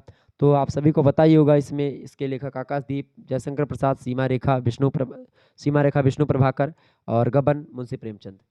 Next question 70 number, Andher Nagari में अंत में फांसी पर कौन चढ़ता है? राजा जो है अंत में फांसी पर चढ़ता है। अगला क्वेश्चन है, दयानाथ की पत्नी का क्या नाम था? दयानाथ की पत्नी का क्या नाम था भाई? दयानाथ की पत्नी का नाम था जागेश्वरी, ऑप्शन नंबर आ करेक्ट आंसर होगा। 72 नंबर प्रश्न है, कौन अंधेर नगरी में नहीं रहना चाहता था? तो अंधेर नगरी में कौन नहीं रहना चाहता था? नारायण दास, गोवर्धन दास और महंत जी तीनों नहीं रहना चाहते थे, ऑप्शन नंबर दा करेक्ट आंसर होगा। अगला प्रश्न 73 नंबर, नारायण दास को महंत ने किस ओर भेजा था? नारायण दास को महंत ने पूरब की ओर भेजा था। और 74 नंबर प्रश्न, टकेसर भाजी टकेसर खाजा या किस नगरी में घटित होता है? तो ये अंधेर नगरी में घटित होता, टकेसर भाजी टकेसर खाजा। अगला प्रश्न, पश्चिम दिशा की ओर महंत ने किसे भेजा था? तो पश्चिम दिशा की ओर गोवर्धन दास को भेजा था और पूर्व दिशा की ओर नारायण दास को भेजा था महंत ने। ठीक है, दो चेले थे उनके महंत जी के। 76 नंबर प्रश्न, सीमा रेखा किसकी एकांकी है? सीमा रेखा किसकी एकांकी भाई? विष्णु प्रभाकर की एकांकी है, ऑप्शन नंबर इसका बा करेक्ट आंसर होगा। अगला प्रश्न, क्यों बच्चा इस नगरी का क्या नाम है? अंधेर नगरी नाटक में हलवाई से यह किसने पूछा था? क्यों बच्चा इस नगरी का क्या नाम है, किसने पूछा था? गोवर्धन दास ने, ठीक है, पूछा था इसको, ऑप्शन नंबर इसका आ करेक्ट आंसर होगा। आगे देखेंगे, अगला क्वेश्चन आपकी स्क्रीन पर आ चुका है, फटाफट से देखेंगे, इंपॉर्टेंट प्रश्न है परीक्षा की दृष्टि से। सीमा रेखा एकांकी में तारा किसकी पत्नी है? तो तारा जो पत्नी है, अच्छा, सीमा रेखा विष्णु प्रभाकर की एकांकी है, लेकिन प्रश्न क्या पूछा गया यहाँ पर? प्रश्न पूछा गया कि सीमा रेखा एकांकी में तारा किसकी पत्नी है? तो तारा लक्ष्मी चंद्र की पत्नी है, ऑप्शन नंबर इसका बा करेक्ट आंसर होगा। अगला प्रश्न 79 नंबर, सीमा रेखा एकांकी की विषय वस्तु किस प्रकार की है? तो सीमा रेखा एकांकी की विषय वस्तु जो है वो राजनीतिक प्रकार की है, ऑप्शन नंबर इसका दा करेक्ट आंसर हो जाएगा। नेक्स्ट क्वेश्चन आपकी स्क्रीन पर आ चुका है, सीमा रेखा एकांकी में गोली कांड में कौन मारा जाता है? तो गोली कांड में अरविंद मारा जाता है सीमा रेखा एकांकी में, ऑप्शन नंबर सा करेक्ट आंसर होगा। अगला प्रश्न है 81 नंबर, लक्ष्मी का स्वागत एकांकी में, प्रश्न बढ़िया है, लक्ष्मी का स्वागत एकांकी में रोशन के मित्र का क्या नाम था? तो रोशन के मित्र का क्या नाम था भाई, फटाफट से आप बताएंगे। रोशन का मित्र का नाम था सुरेंद्र, ऑप्शन नंबर सा करेक्ट आंसर होगा। 82 नंबर, लक्ष्मी का स्वागत एकांकी में रोशन किसकी बात सुनकर परेशान हो जाता है? तो रोशन जो है किसकी बात सुनकर के परेशान हो जाता है भैया, फटाफट से आप बताएंगे। तो रोशन किसकी बात सुनकर के परेशान हो जाता है, फटाफट से आप बताएंगे। तो रोशन डॉक्टर की बात सुनकर के परेशान हो जाता है, option number A correct answer होगा। सीमा रेखा में भीड़ में कौन कुचला जाता है? तो लक्ष्मी चंद्र कुचला जाता है, सॉरी, सीमा रेखा में भीड़ में कौन कुचला जाता है, फटाफट से आप बताएंगे। अरविंद, सुभाष या विजय या फिर दोनों? मतलब बा और सा दोनों, विजय और सुभाष दोनों, बताए। सीमा रेखा में भीड़ में कौन कुचला जाता है? तो बा और सा दोनों, यानी कि विजय और सुभाष दोनों कुचले जाते हैं। अगला प्रश्न, सीमा रेखा में अरविंद किसका पुत्र था? अरविंद जो पुत्र था लक्ष्मी चंद्र का पुत्र था, ऑप्शन नंबर बा करेक्ट आंसर होगा। 85 नंबर प्रश्न, जयशंकर प्रसाद की अधिकांश कहानियां किस प्रकार की हैं? जयशंकर प्रसाद की अधिकांश कहानियां जो हैं वो यथार्थवादी कहानियां हैं, ऑप्शन नंबर इसका आ करेक्ट आंसर होगा। अगला प्रश्न है, सीमा रेखा एकांकी में सुभाष क्या है? सुभाष जन नेता है, ऑप्शन नंबर आ करेक्ट आंसर होगा। 87 नंबर प्रश्न है, भारतेंदु हरिश्चंद्र का जन्म कहाँ हुआ था? इनका जन्म हुआ था वाराणसी के एक संभ्रांत वैश्य परिवार में 1850 में। नेक्स्ट क्वेश्चन आप देखेंगे, प्रश्न, इनमें से किस विधा को गद्य की कसौटी कहा जाता है? निबंध को गद्य की कसौटी कहा जाता है, ठीक है।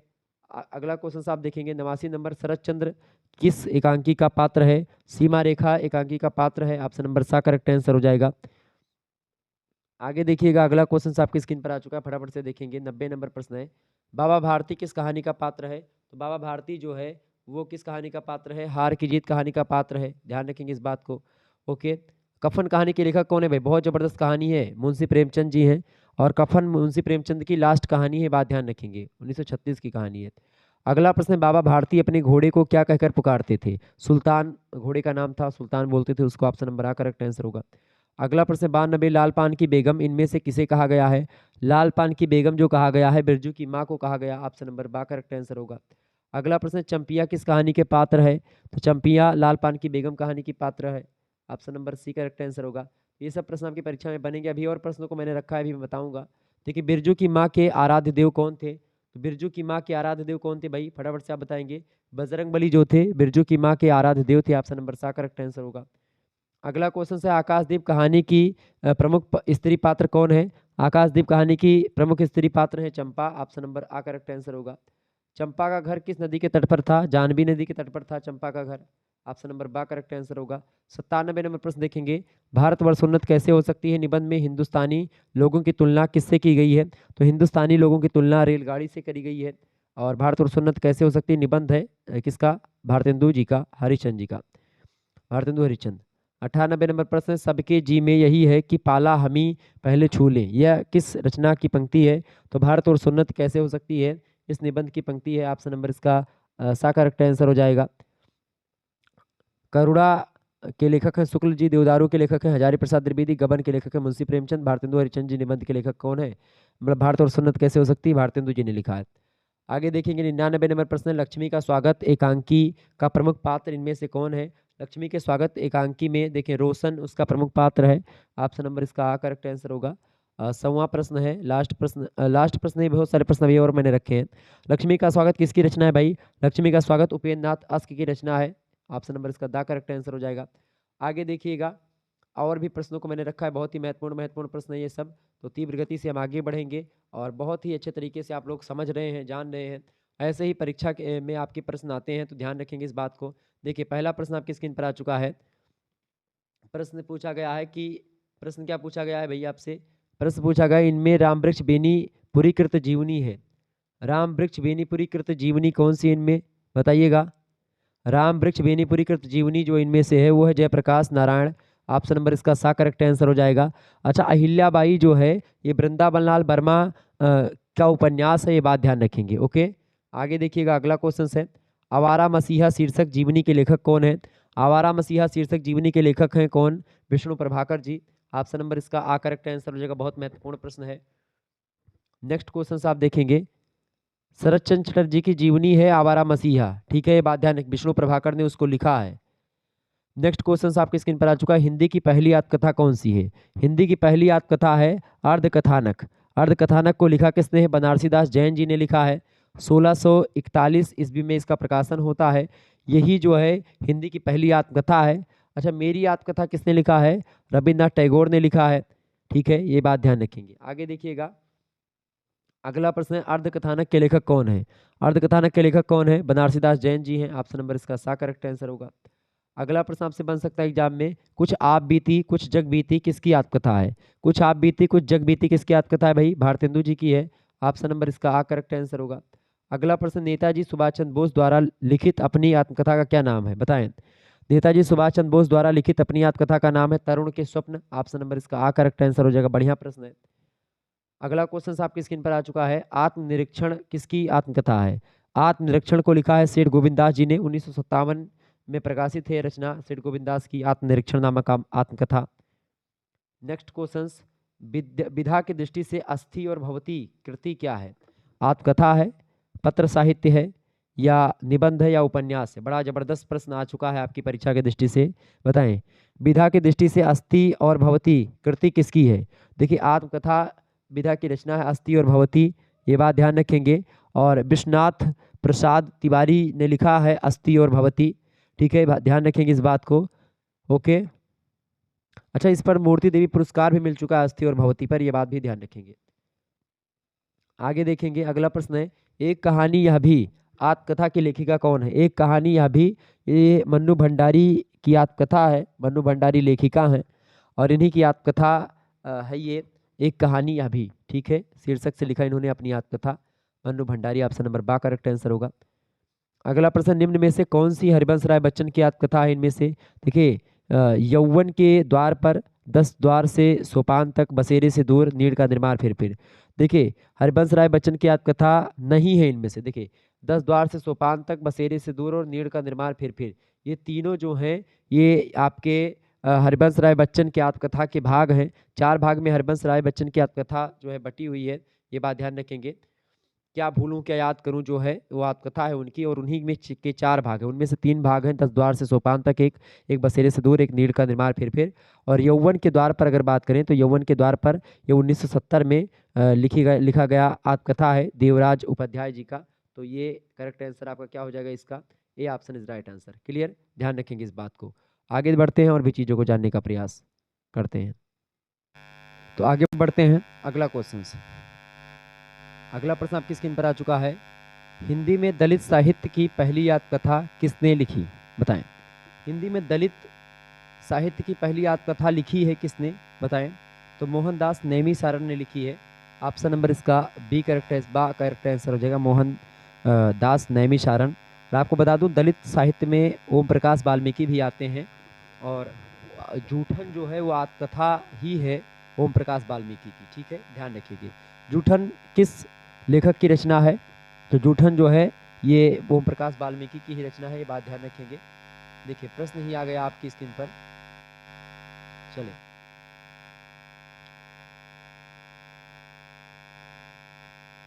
जूठन किस लेखक की आत्मकथा करती है, आत्मकथात्मक करती है, तो ओम प्रकाश वाल्मीकि की है। ऑप्शन नंबर इसका आ करेक्ट आंसर होगा। अगला प्रश्न है अपने अपने पिंजरे आत्मकथा के लेखक कौन है। अपने अपने पिंजरे आत्मकथा के लेखक कौन है, फटाफट से आप बताएंगे।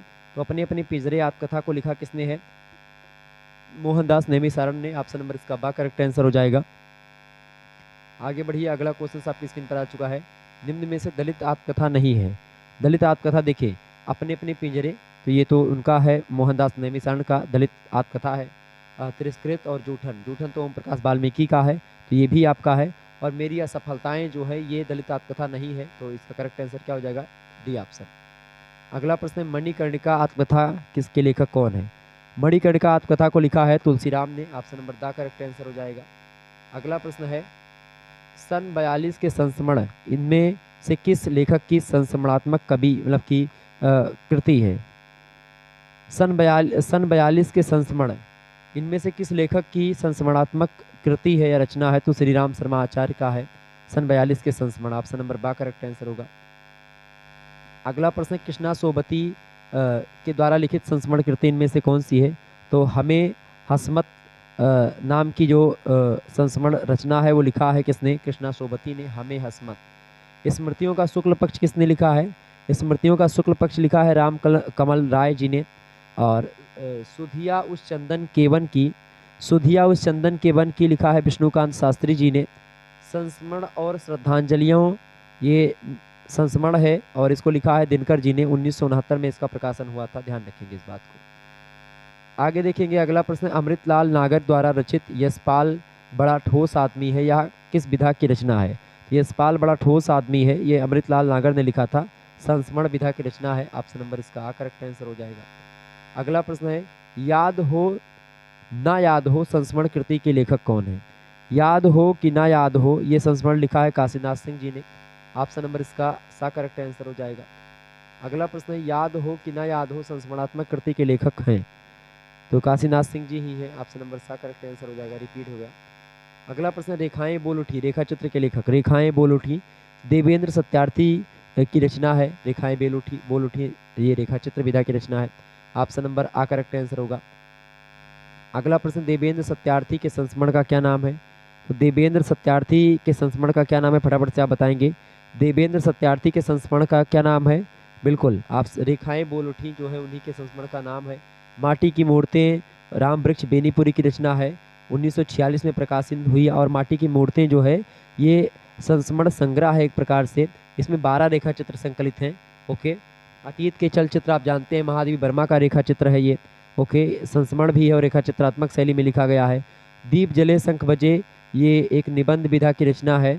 और आपको बता दूं कि ये कन्हैयालाल मिश्र प्रभाकर की रचना है, दीप जले शंख बजे निबंध विधा की रचना है। तो आप लोगों ने देखा माटी की मूर्ति के लेखक कौन है, आप सभी को पता होगा माटी की मूर्तें, बिल्कुल राम वृक्ष बेनीपुरी है उसके लेखक। आगे देखेंगे माटी की मूर्तें किस विधा की रचना है, बढ़िया प्रश्न आपकी स्क्रीन पर आ चुका है, फटाफट से आप देखेंगे। माटी की मूर्तें किस विधा की रचना है, संस्मरण है, रेखा चित्र है, आत्मकथा है या फिर जीवनी है।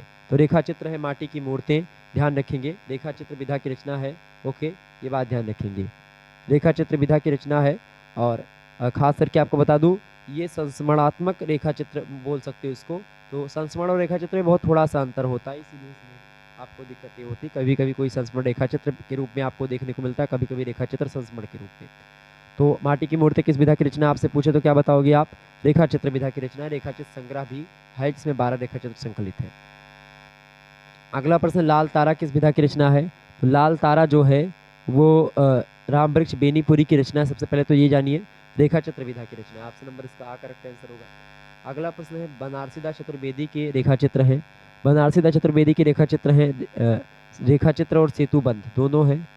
ठीक है, ऑप्शन नंबर इसका सा करेक्ट आंसर हो जाएगा, ऊपर की दोनों। नेक्स्ट क्वेश्चन है, अमित रेखाएं के संस्मरण के रेखा चित्रकार कौन है? अमित रेखाएं संस्मरण किसने लिखा है? सत्यवती मलिक ने लिखा है इसको, ऑप्शन नंबर बा करेक्ट आंसर होगा। अगला प्रश्न, महादेवी वर्मा का रेखा चित्र है इनमें से, देखिए अतीत के चलचित्र, पथ के साथी, स्मृति की रेखाएं, ये सब रेखा चित्र हैं किसके? महादेवी वर्मा जी के, option number the correct answer होगा। अगला प्रश्न है, हिंदी में रिपोर्टाज का आरंभ किस युग में हुआ? तो हिंदी में रिपोर्टाज का आरंभ जो हुआ है वो प्रसादोत्तर यानी छायावदोत्तर युग से शुरू हुआ, ऑप्शन नंबर इसका द करेक्ट आंसर होगा। अगला प्रश्न, नवीन रिपोर्टाज की परंपरा किस रचना से आरंभ होती है? तो नवीन रिपोर्टाज की परंपरा किस रचना से आरंभ होती है? तो वो होती है लक्ष्मीपुरा से। लक्ष्मीपुरा के लेखक कौन है? लक्ष्मीपुरा के लेखक है भैया शिवदान सिंह चौहान जी। 1938 में रूपा पत्रिका से मतलब की प्रकाशन हुआ था इस रिपोर्टाज का, लक्ष्मीपुरा का। तूफानों के बीच रिपोर्टाज विधा की रचना है और इसको किसने लिखा है? रांगे राघव ने लिखा है, 1941 में प्रकाशन हुआ। इसके अलावा बंगाल का अकाल और स्वराज्य भवन, ये दो रिपोर्टाज है जिसको लिखा है प्रकाश चंद्र गुप्त ने, ये बात भी ध्यान रखेंगे। तो ये तमाम प्रकार के प्रश्न आपकी परीक्षा की दृष्टि से इंपॉर्टेंट है। लक्ष्मीपुरा किस विधा की रचना है? फटाफट से आप बताएंगे। लक्ष्मीपुरा किस विधा की? तो रिपोर्टाज विधा की रचना है, ऑप्शन नंबर सा करेक्ट आंसर होगा। अगला प्रश्न, हिंदी साहित्य के पहले रिपोर्टाज लेखक होने का श्रेय किसे प्राप्त है? तो हिंदी साहित्य के पहले रिपोर्टाज लेखक होने का श्रेय जो प्राप्त है शिवदान सिंह चौहान को प्राप्त है, ऑप्शन नंबर इसका सा करेक्ट आंसर होगा। अगला प्रश्न है, अल्मोड़ का बाजार किस विधा की रचना है? तो अल्मोड़ का बाजार रिपोर्टाज विधा की रचना है, बा करेक्ट आंसर होगा इसका। अगला प्रश्न है, अल्मोड़े का बाजार के लेखक कौन है? अल्मोड़े का बाजार के लेखक है प्रकाश चंद्र गुप्त जी, ऑप्शन नंबर सा करेक्ट आंसर होगा। तूफानों के बीच किस विधा की रचना है? तूफानों के बीच रिपोर्टाज विधा की रचना है, ध्यान रखेंगे इस बात। तूफानों के बीच किसने लिखा है? रांगे राघव ने लिखा है, 1941 में प्रकाशन हुआ है इस रचना का, ध्यान रखेंगे इस बात को। आगे देखिएगा, बढ़िया प्रश्न आपकी स्क्रीन पर आ चुका है। आचार्य हजारी प्रसाद द्विवेदी का मूल नाम क्या था? बताएं। अनमोल द्विवेदी, ब्रजनाथ द्विवेदी, बैजनाथ द्विवेदी या मनमोहन द्विवेदी? फटाफट से आप बताएंगे, करेक्ट आंसर इसका क्या हो जाएगा? आचार्य हजारी प्रसाद द्विवेदी का मूल नाम क्या था? बताएं। तो आचार्य हजारी प्रसाद द्विवेदी का मूल नाम क्या था भाई? उनका मूल नाम था बैजनाथ द्विवेदी, ऑप्शन नंबर इसका गा करेक्ट आंसर होगा। अगला प्रश्न है, आचार्य हजारी प्रसाद द्विवेदी का जन्म कब हुआ था? तो आचार्य हजारी प्रसाद द्विवेदी का जन्म हुआ था 19 अगस्त 1907 ईस्वी में, ऑप्शन नंबर इसका गा करेक्ट आंसर होगा। अगला प्रश्न है, आचार्य हजारी प्रसाद द्विवेदी की मृत्यु कब हुई थी? मृत्यु हुई थी 19 मई 1979 को, ऑप्शन नंबर बा करेक्ट आंसर होगा इसका। अगला प्रश्न है, आचार्य हजारी प्रसाद द्विवेदी किस युग के निबंधकार हैं? तो आचार्य हजारी प्रसाद द्विवेदी शुक्लोत्तर युग के निबंधकार हैं, ऑप्शन नंबर घा करेक्ट आंसर होगा इसका। अगला प्रश्न है, आचार्य हजारी प्रसाद द्विवेदी के पिता का क्या नाम है? आचार्य हजारी प्रसाद द्विवेदी के पिता का क्या नाम है भाई? आप सभी को पता होगा, अनमोल द्विवेदी इनके पिताजी का नाम था। नेक्स्ट क्वेश्चन आप देखेंगे, डॉक्टर हजारी प्रसाद द्विवेदी ने भारतीय साहित्य और संस्कृति में किसका महत्व बताया है? तो उन्होंने महत्व बताया अशोक के फूल का, ऑप्शन नंबर इसका खा करेक्ट आंसर हो जाएगा। का option is right answer, Ashok के फूल। अगला प्रश्न, कल्पलता जो कि 1951 में प्रकाशित हुई है, किसका निबंध संग्रह है? कल्पलता आचार्य हजारी प्रसाद द्विवेदी का निबंध संग्रह है, ऑप्शन नंबर इसका गा करेक्ट आंसर हो जाएगा। कई सारे निबंधों की एक पुस्तक है कल्पलता, 1951 में प्रकाशित होती है। आगे देखिए, बढ़िया प्रश्न परीक्षा की दृष्टि से आपके बताएं सभी लोग। विद्यानिवास मिश्र की मृत्यु कब हुई? बताएं फटाफट से, विद्यानिवास मिश्र की मृत्यु कब हुई? बिल्कुल 14 फरवरी 2005 में इनकी मृत्यु होती है। अच्छा, 2005 ऑप्शन में दिया नहीं गया तो यहाँ पर एक ऑप्शन काट लो, 2005 करेक्ट आंसर हो जाएगा। नेक्स्ट क्वेश्चन आपकी स्क्रीन पर आ चुका है, मेरे राम का मुकुट भीग रहा है किसका निबंध है? बताएं, फटाफट से आप बताने का प्रयास करेंगे। विद्यानिवास मिश्रा जी का जन्म होता 14 जनवरी 1926 को, ये बात ध्यान रखेंगे, और मृत्यु हुई थी 14 फरवरी को 2005 में। क्लियर, ये बात ध्यान रखेंगे पंडित। और ये जो है पंडित विद्यानिवास मिश्रा जो हैं वो आचार्य हजारी प्रसाद द्विवेदी की परंपरा के निबंधकार हैं, ये बात ध्यान रखेंगे। और मेरे राम का मुकुट भीग रहा विद्यानिवास मिश्रा जी का ही निबंध है, ऑप्शन नंबर इसका घा करेक्ट आंसर हो जाएगा, डी ऑप्शन। अगला प्रश्न, मेरे राम का मुकुट भीग रहा है निबंध में किसके निर्वासन की जो है दोहरों पर कहा गया? सीता, माता सीता, ऑप्शन नंबर खा करेक्ट आंसर होगा। इनमें से विद्यानिवास मिश्र का निबंध संग्रह नहीं है कौन सा? देखिए, हल्दी दूब, कदम की फूली डाल और तमाल के झरोके से, ये इन्हीं का निबंध संग्रह है। कल्पलता जो है इनका नहीं है, कल्पलता है हजारी प्रसाद द्विवेदी जी का, ये बात ध्यान रखेंगे। आगे देखेंगे तुम चंदन हम पानी किसका निबंध संग्रह है? तुम चंदन हम पानी पंडित विद्यानिवास मिश्रा जी का निबंध संग्रह है। ऑप्शन नंबर खा करेक्ट आंसर होगा। अगला प्रश्न, मेरे राम का मुकुट भीग रहा है निबंध के अनुसार लेखक का मन महीनों से उदास क्यों था? लेखक का महीनों से उदास इसलिए था, उसका मन कुछ तबीयत ढीली थी और कुछ तनाव और कुछ टूटने का डर था। ऑप्शन नंबर इसका खा करेक्ट आंसर हो जाएगा, यानी कि बी ऑप्शन। अगला प्रश्न, हर श्रृंगार किसका निबंध संग्रह है? तो हर श्रृंगार ये निबंध संग्रह है विद्यानिवास मिश्र का। ऑप्शन नंबर इसका का करेक्ट आंसर हो जाएगा। आगे देखिए, अगला प्रश्न आपकी परीक्षा की दृष्टि से बहुत महत्वपूर्ण है। पिता कहानी के लेखक कौन है? फटाफट से आप बताएंगे पिता कहानी के लेखक कौन है? बटरोही, अखिलेश, धीरेन्द्र अस्थाना या फिर ज्ञान रंजन? आप सभी को पता होगा ज्ञान रंजन इस कहानी के लेखक हैं। अगला क्वेश्चन आप देखिएगा, प्रश्न है शेष हेतु हुए किसकी कहानी है? शेष हेतु हुई सुरेंद्र वर्मा, ज्ञान रंजन, रामदर्श मिश्रा या हरिमोहन? बताएं फटाफट से, करेक्ट आंसर इसका क्या हो जाएगा? बढ़िया प्रश्न आपकी परीक्षा की दृष्टि से आ चुका है, बताइएगा शेष हेतु हुए किसकी कहानी है? शेष हेतु हुई किसकी कहानी है भाई? सभी लोगों को पता होगा, बिल्कुल आप सभी का बिल्कुल करेक्ट आंसर है, ज्ञान रंजन ने ही इस कहानी को भी लिखा है। ऑप्शन नंबर खा करेक्ट आंसर होगा। अगला प्रश्न, पिता कहानी का प्रकाशन संभवतः किस वर्ष हुआ है? 1965, बिल्कुल ठीक है, ऑप्शन नंबर इसका का करेक्ट आंसर होगा। अगला प्रश्न, पिता कहानी में कितने मुख्य पात्र हैं? तो पिता कहानी में 2 मुख्य पात्र हैं। ऑप्शन नंबर इसका का करेक्ट आंसर होगा। अगला प्रश्न, पिता कहानी में आधुनिक पीढ़ी का प्रतिनिधित्व कौन करता है? तो आधुनिक पीढ़ी का प्रतिनिधित्व पुत्र करता है और पुरानी पीढ़ी का प्रतिनिधित्व पिता करता है। ऑप्शन नंबर इसका खा करेक्ट आंसर होगा, पुत्र। अगला प्रश्न है, पिता कहानी में गर्मी किसकी प्रतीक है? बताएं, गर्मी किसकी प्रतीक है पिता कहानी में? तो गर्मी किसकी प्रतीक है भाई? फटाफट से आप बताएंगे। पिता कहानी में गर्मी जो है बेचैनी की प्रतीक है। ऑप्शन नंबर इसका का करेक्ट आंसर होगा। अगला क्वेश्चन से, ज्ञान रंजन की पिता कहानी पीढ़ियों की सोच और जीतने को तौर तरीकों की खाई को व्यक्त करने वाली कहानी है या कथन किसका है? फटाफट से आप बताएंगे। तो ये कथन है गोपाल राय का। ऑप्शन नंबर इसका गा करेक्ट आंसर होगा। ये बात ध्यान रखेंगे कि कल आपकी परीक्षा में ही प्रश्न आने वाले हैं। सिद्धार्थनगर विश्वविद्यालय में प्रश्न आएंगे और उसके बाद में फिर राम मनोहर लोहिया का माइनर पेपर होगा, उसमें प्रश्न आने वाले हैं। और दीनदयाल उपाध्याय गोरखपुर विश्वविद्यालय के जो है ऑब्जेक्टिव प्रश्नों में चाहे वो 301, 302, 303 ऐसे जो पेपर होते हैं उनमें सब में यही आएगा, चूंकि यही पेपर होता है। आगे देखिएगा, यही सिलेबस है। अगला प्रश्न है, इस कहानी का केंद्रीय वस्तु अकेलापन है, पिता कहानी के संबंध में या कथन किसका है? फटाफट से आप बताएंगे। तो ये पिता कहानी के संबंध में ये बच्चन सिंह चौहान का कथन था। ऑप्शन नंबर का करेक्ट आंसर होगा। अगला प्रश्न है, फेंस के इधर उधर 1968 में इस कहानी का प्रकाशन हुआ, ज्ञान रंजन की कहानी है, बिल्कुल ठीक है, ऑप्शन नंबर का करेक्ट आंसर होगा। तीव्र गति से मैं बढ़ रहा हूं ताकि बहुत सारे प्रश्न अभी और बचे हुए हैं। यात्रा कहानी संग्रह जो कि प्रकाशित हुआ 1971 में, किसने लिखा उसको? तो ज्ञान रंजन का कहानी संग्रह यात्रा। ऑप्शन नंबर इसका घा करेक्ट आंसर होगा। आगे देखेंगे, प्रश्न आपकी स्क्रीन पर आ चुका है, फटाफट से देखेंगे, इंपॉर्टेंट प्रश्न है, बढ़िया प्रश्न है परीक्षा की दृष्टि से आपके। आकाशदीप किस विधा की रचना है? कहानी विधा की रचना है, खा करेक्ट आंसर हो जाएगा। जयशंकर प्रसाद की प्रथम कहानी कौन सी? फटाफट से आप बताएंगे। ग्राम या ममता, सुनहला सांप या स्वर्ग के खंडर? फटाफट से आप बताएंगे। जयशंकर प्रसाद की पहली कहानी है ग्राम। ऑप्शन नंबर का करेक्ट आंसर हो जाएगा। ग्राम कहानी 1912 में प्रकाशित हुई है इंदु पत्रिका से, ठीक है। आगे देखेंगे, अगला क्वेश्चन है, इनमें से कौन सी कहानी जयशंकर प्रसाद की नहीं है?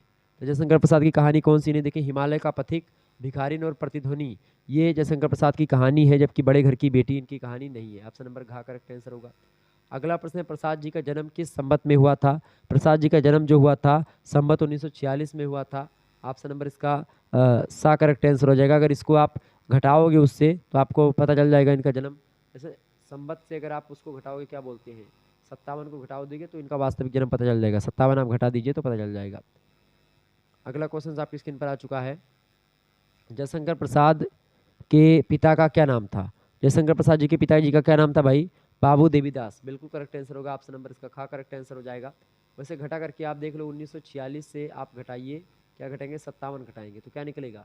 यहाँ से कुदाल लिया, यहाँ हुई 16, 16 में से 7 गए 9 और 7 16 होता है ना, 9 बचा यहाँ पर और यहाँ बचा 3, यहाँ से कुदाल लिए, यहाँ 13, 13 में से 8 गए, 8 5 13 होता है और यहाँ बचा 8, यहाँ बचा 1889 में इनका जन्म हुआ था, ये बात ध्यान रखेंगे। अगला क्वेश्चन है, जयशंकर प्रसाद के पिता का क्या नाम था? देवीदास, बिल्कुल ठीक है, देवीदास इनके पिताजी का नाम था। बाबू देवीदास सुगनी साहू परिवार के थे। ऑप्शन नंबर खा करेक्ट आंसर हो जाएगा।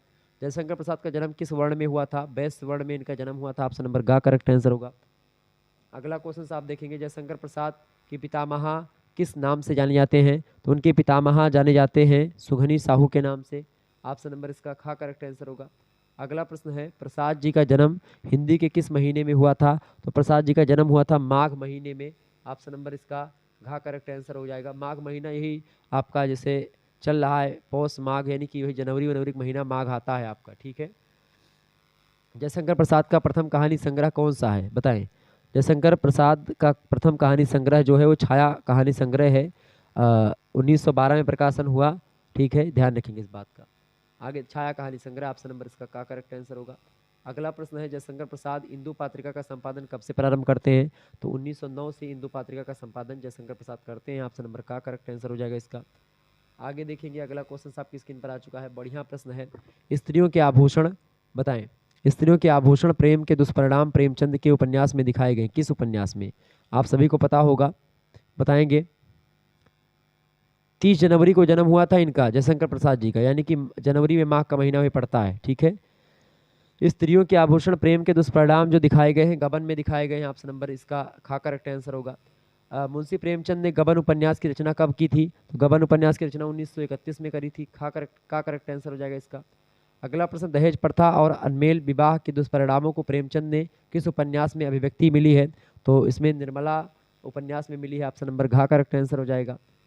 अगला प्रश्न दहेज प्रथा कुलीनता का प्रश्न पत्नी का स्थान जैसी विवाह से जुड़ी समस्याओं को प्रेमचंद ने किस उपन्यास में उठाया है? सेवा सदन उपन्यास में उठाया है। ऑप्शन नंबर इसका का करेक्ट आंसर होगा। अगला क्वेश्चन है हिंदी के किस उपन्यास को आदर्शोन्मुख यथार्थवाद का चित्रण करने का श्रेय दिया जाता है? तो प्रेमचंद के उपन्यासों को दिया जाता है। ऑप्शन नंबर घा करेक्ट आंसर हो जाएगा इसका। गबन उपन्यास का नायक कौन है? गबन उपन्यास का नायक है रमानाथ। गबन की नायिका कौन है? गबन की नायिका कौन है भाई? जालपा है। ऑप्शन नंबर इसका का करेक्ट आंसर होगा। दयानाथ किसके पिता हैं? दयानाथ जो हैं वो रमानाथ के पिता हैं। ऑप्शन नंबर का करेक्ट आंसर हो जाएगा। जालपा के पिता का क्या नाम है?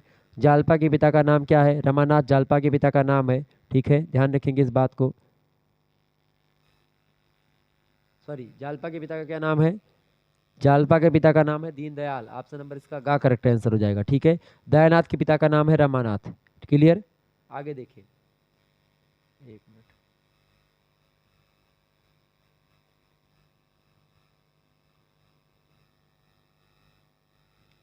जालपा के पति का क्या नाम है बताएं? जालपा के पति का नाम है रमानाथ। ऑप्शन नंबर इसका घा करेक्ट आंसर हो जाएगा।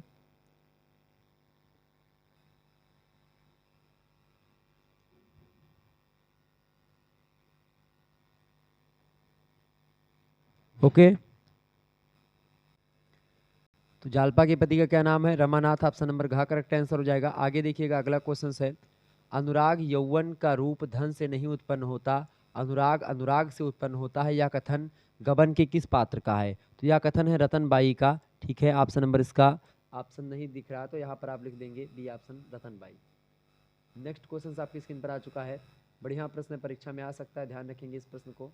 देखिए प्रश्न क्या है, प्रश्न आपका है बादल की मृत्यु 1930 ईस्वी में जो प्रकाशित हुई, पृथ्वीराज की आंखें ये 1937 में प्रकाशित एकांकी है। तो ये सब एकांकियाँ किसकी हैं? तो ये सब एकांकियाँ किसकी है फटाफट से आप बताएंगे, इंपॉर्टेंट एकांकियाँ हैं। तो एकांकी लिखा है डॉक्टर राम कुमार वर्मा ने। ऑप्शन नंबर का करेक्ट आंसर हो जाएगा। बढ़िया प्रश्न परीक्षा में आ सकता है। अगला प्रश्न है कौमुदी महोत्सव 1949 में प्रकाशित एकांकी है, मतलब कि ये बताएं किस विधा की रचना है, ये पूछा जा रहा है। तो कौमुदी महोत्सव एकांकी विधा की रचना है, डॉक्टर राम कुमार वर्मा ने लिखा है इसको, एकांकी विधा लगा देंगे, घा करेक्ट आंसर होगा। अगला प्रश्न है हिंदी साहित्य का आलोचनात्मक इतिहास, इसके लेखक कौन है? हिंदी साहित्य का आलोचनात्मक इतिहास लिखा डॉक्टर राम कुमार वर्मा ने। ऑप्शन नंबर इसका का करेक्ट आंसर होगा। अगला क्वेश्चन है डॉक्टर राम कुमार वर्मा का पहला एकांकी कौन सा है? तो डॉक्टर राम कुमार वर्मा का पहला एकांकी है बादल की मृत्यु। ऑप्शन नंबर इसका का करेक्ट आंसर हो जाएगा। अगला प्रश्न डॉक्टर राम कुमार वर्मा को आधुनिक ढंग का सर्वप्रथम एकांकीकार किस आलोचक ने माना? तो डॉक्टर नगेंद्र एक आलोचक है, उन्होंने माना है डॉक्टर राम कुमार वर्मा को आधुनिक ढंग से लिखने का मतलब लिखने वाला पहला एकांकीकार। अगला क्वेश्चन है डॉक्टर राम कुमार वर्मा रहस्यवाद के पंडित हैं, ये कथन किसका है? भगवती चरण वर्मा ने कहा कि रहस्यवाद के पंडित हैं doctor Ram Kumar Verma. Option number का करेक्ट आंसर होगा। अगला प्रश्न है जीनत किस एकांकी की पात्र है? जीनत जो है वो औरंगजेब की आखिरी रात एकांकी की पात्र है। ऑप्शन नंबर का करेक्ट आंसर होगा। ये सब ध्यान रखेंगे। अगला क्वेश्चन आपकी स्क्रीन पर आ चुका है, बहुत ही महत्वपूर्ण प्रश्न है परीक्षा की दृष्टि से आपके, फटाफट से आप बताएंगे। प्रश्न है प्रसाद का कौन सा नाटक रंगमंचीयता एवं अभिनेता की दृष्टि से सर्वाधिक उपयुक्त है? बताएं फटाफट से, बढ़िया प्रश्न है। तो प्रसाद का जो ध्रुवश्रावणी नाटक है आपके पाठ्यक्रम में संकलित है, वो रंगमंचीयता और अभिनेता दोनों की दृष्टि से उपयुक्त है। ऑप्शन नंबर इसका घ करेक्ट आंसर हो जाएगा। अगला क्वेश्चन है प्रसाद जी ने ध्रुवश्रावणी की रचना कब की? तो प्रसाद जी ने ध्रुवश्रावणी की रचना कब करी थी? 1933 में करी। ऑप्शन नंबर का करेक्ट आंसर हो जाएगा। अगला प्रश्न है प्रसाद का अंतिम नाटक कौन सा है? प्रसाद का अंतिम नाटक कौन सा है, फटाफट से आप बताएंगे। ध्रुवश्रावणी जो है प्रसाद का अंतिम नाटक है। ऑप्शन नंबर इसका ग करेक्ट आंसर होगा। अगला प्रश्न है ध्रुवश्रावणी कैसा नाटक है? ध्रुवश्रावणी कैसा नाटक है भाई, फटाफट से आप बताएंगे। ध्रुवश्रावणी जो है कैसा नाटक है? ऐतिहासिक नाटक है। मैंने आपको शुरुआत में बताया था। ऑप्शन नंबर खा करेक्ट आंसर होगा इसका। प्रसाद का अंतिम नाटक ध्रुवश्रावणी ही है, का करेक्ट आंसर होगा इसका। अगला प्रश्न है प्रसाद के किस नाटक की कथा वस्तु गुप्त वंश के यशस्वी सम्राट समुद्रगुप्त के पुत्र चंद्रगुप्त के काल से रिलेटेड है? तो वो है ध्रुवश्रावणी। ऑप्शन नंबर खा करेक्ट आंसर हो जाएगा। अगला प्रश्न, रामगुप्त प्रसाद के किस नाटक का पात्र है? तो रामगुप्त ध्रुवश्रावणी नाटक का ही पात्र है। ये कई प्रकार के प्रश्न आपको बन सकते हैं। सकराज प्रसाद के किस नाटक का पात्र है? सकराज भी ध्रुवश्रावणी ही नाटक का पात्र है। ध्रुवश्रावणी नाटक मैंने पढ़ाया हुआ है यूट्यूब पर, आप देख लीजिएगा उसको अगर टाइम पाए तो। बाकी आज तो टाइम है नहीं कल वाले के लिए, बाकी जिनकी परीक्षा बाद में होने वाली वो पढ़ लीजिएगा, प्ले लिस्ट में सारी वीडियोज़ आपको मिल जाएंगी। अगला प्रश्न है प्रसाद के अनुसार किस संस्कृत नाटक में ध्रुवश्रावणी का पुनर्विवाह चंद्रगुप्त के साथ बताया गया है? ये तीव्र गति से मैं इसलिए बढ़ रहा हूँ चूंकि ये महासंग्राम रिवीजन क्लास है और इससे पहले बहुत सारे प्रश्नों को मैंने चर्चा कर लिया। लगभग 250 प्रश्नों की श्रृंखला थी जो कि मैं तीव्र गति से आगे बढ़ रहा हूँ। लगभग मैं 200 प्रश्न लगभग कंप्लीट कर चुका हूँ। अब थोड़ा और आगे बढ़ रहा हूँ। तो बताएं प्रसाद के अनुसार किस संस्कृत नाटक में ध्रुवश्रावणी का पुनर्विवाह चंद्रगुप्त के साथ बताया गया है? तो देवी चंद्रगुप्त नाटक है, संस्कृत का है, उसमें बताया गया। ऑप्शन नंबर इसका खा करेक्ट आंसर होगा। आगे देखिए, अगला प्रश्न आपकी स्क्रीन पर आ चुका, फटाफट से आप देखिएगा। इंपॉर्टेंट प्रश्न है परीक्षा की दृष्टि से। नासिकेतोपाख्यान के रचयिता कौन है? इंपॉर्टेंट प्रश्न परीक्षा में पूछा जाने वाला प्रश्न है और पूछा गया भी है। नासिकेतोपाख्यान किसने लिखा है बताएं। इंसा अल्लाह खां की तो कहानी मैंने आपको बता दी थी। इंसा अल्लाह खां की कहानी कौन सी? इंसा अल्लाह खां रानी केत की कहानी रचना लिखते हैं। नासिकेतोपाख्यान को लिखा किसने है? ये तो लिखा है सदल मिश्र ने। ठीक है, सदल मिश्र ऑप्शन नंबर ए में करेक्ट आंसर हो जाएंगे। लल्लू लाल की रचना कौन सी है? लल्लू लाल ने लिखा है प्रेम सागर, ध्यान रखेंगे। ओके, नासिकेतोपाख्यान 1800 ईस्वी में लिखा गया और 1800 ईस्वी में ही प्रेम सागर लिखा गया लल्लू लाल का। और रानी केतकी की कहानी भी 1800 ईस्वी में ही लिखी गई रचना है, इंसा अल्लाह खां की कहानी है। तो ध्यान रखेंगे, इसका प्रश्न का उत्तर होगा option number A, Sadal Mishra is right answer. आगे बढ़िएगा, अगला क्वेश्चन आपकी स्क्रीन पर आ चुका है, फटाफट से आप देखेंगे। इंपॉर्टेंट प्रश्न है। प्रश्न क्या है भाई? प्रश्न देखेंगे सभी लोग। प्रश्न है आपकी परीक्षा की दृष्टि से इंपॉर्टेंट है कि इनमें से मुंशी सदा सुख लाल नियाज की रचना कौन सी है? बताएं। नासिकेतोपाख्यान, सुख सागर या प्रेम सागर या भाग्यवती? फटाफट से आप बताएंगे। करेक्ट आंसर इसका क्या हो जाएगा? सभी लोग बताने का प्रयास करेंगे, इंपॉर्टेंट प्रश्न है। तो नासिकेतोपाख्यान इसका क्या बोलते हैं? मुंशी सदा सुखलाल नियाज की जो रचना है वो किसकी कौन सी है? सुख सागर उन्हीं की रचना है। ऑप्शन नंबर इसका बा करेक्ट आंसर हो जाएगा, खड़ी बोली में लिखा गया है। ओके, भाग्यवती को किसने लिखा है? श्रद्धाराम फिरलौरी का ग्रंथ है ये। ओके, ये बात ध्यान रखेंगे। प्रेम सागर को किसने लिखा है? लल्लू लाल ने लिखा है। ठीक है, नासिकेतोपाख्यान तो आपको पता ही है किसने लिखा, सदल मिश्र ने लिखा है नासिकेतोपाख्यान को। आगे देखिए, इनमें से कौन सी रचना लल्लू लाल की नहीं है? देखिए, लल्लू लाल की रचनाओं में सिंहासना बत्तीसी, बैताल पचीसी और शाकुंतला नाटक ये सब हैं, जबकि मंडोवर का वर्णन जो है ये नहीं लिखा उन्होंने। ऑप्शन नंबर इसका द करेक्ट आंसर होगा। अगला प्रश्न, लल्लू लाल जी कहाँ के निवासी थे? लल्लू लाल जी आगरे के निवासी थे, यानी आगरा के। ऑप्शन नंबर आ करेक्ट आंसर होगा। अगला प्रश्न, लाल चंद्रिका किससे संबंधित है? तो लाल चंद्रिका बिहारी सस्सई की टीका से रिलेटेड है। ऑप्शन नंबर इसका सा करेक्ट आंसर होगा। अगला प्रश्न, लाल चंद्रिका के रचयिता कौन है? लाल चंद्रिका के रचयिता हैं लल्लू लाल जी। ऑप्शन नंबर इसका बा करेक्ट आंसर होगा। अगला प्रश्न है, मुंशी प्रेमचंद मतलब मुंशी सदा सुखलाल नियाज कहाँ के निवासी थे?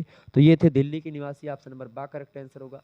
अगला क्वेश्चन, आचार्य रामचंद्र शुक्ल ने हिंदी गद्य प्रवर्तकों में इनमें से किसे स्थान दिया है? तो आचार्य रामचंद्र शुक्ल ने हिंदी गद्य के प्रवर्तकों में जो है सदा सुखलाल नियाज को स्थान दिया है। ऑप्शन नंबर इसका बा करेक्ट आंसर होगा।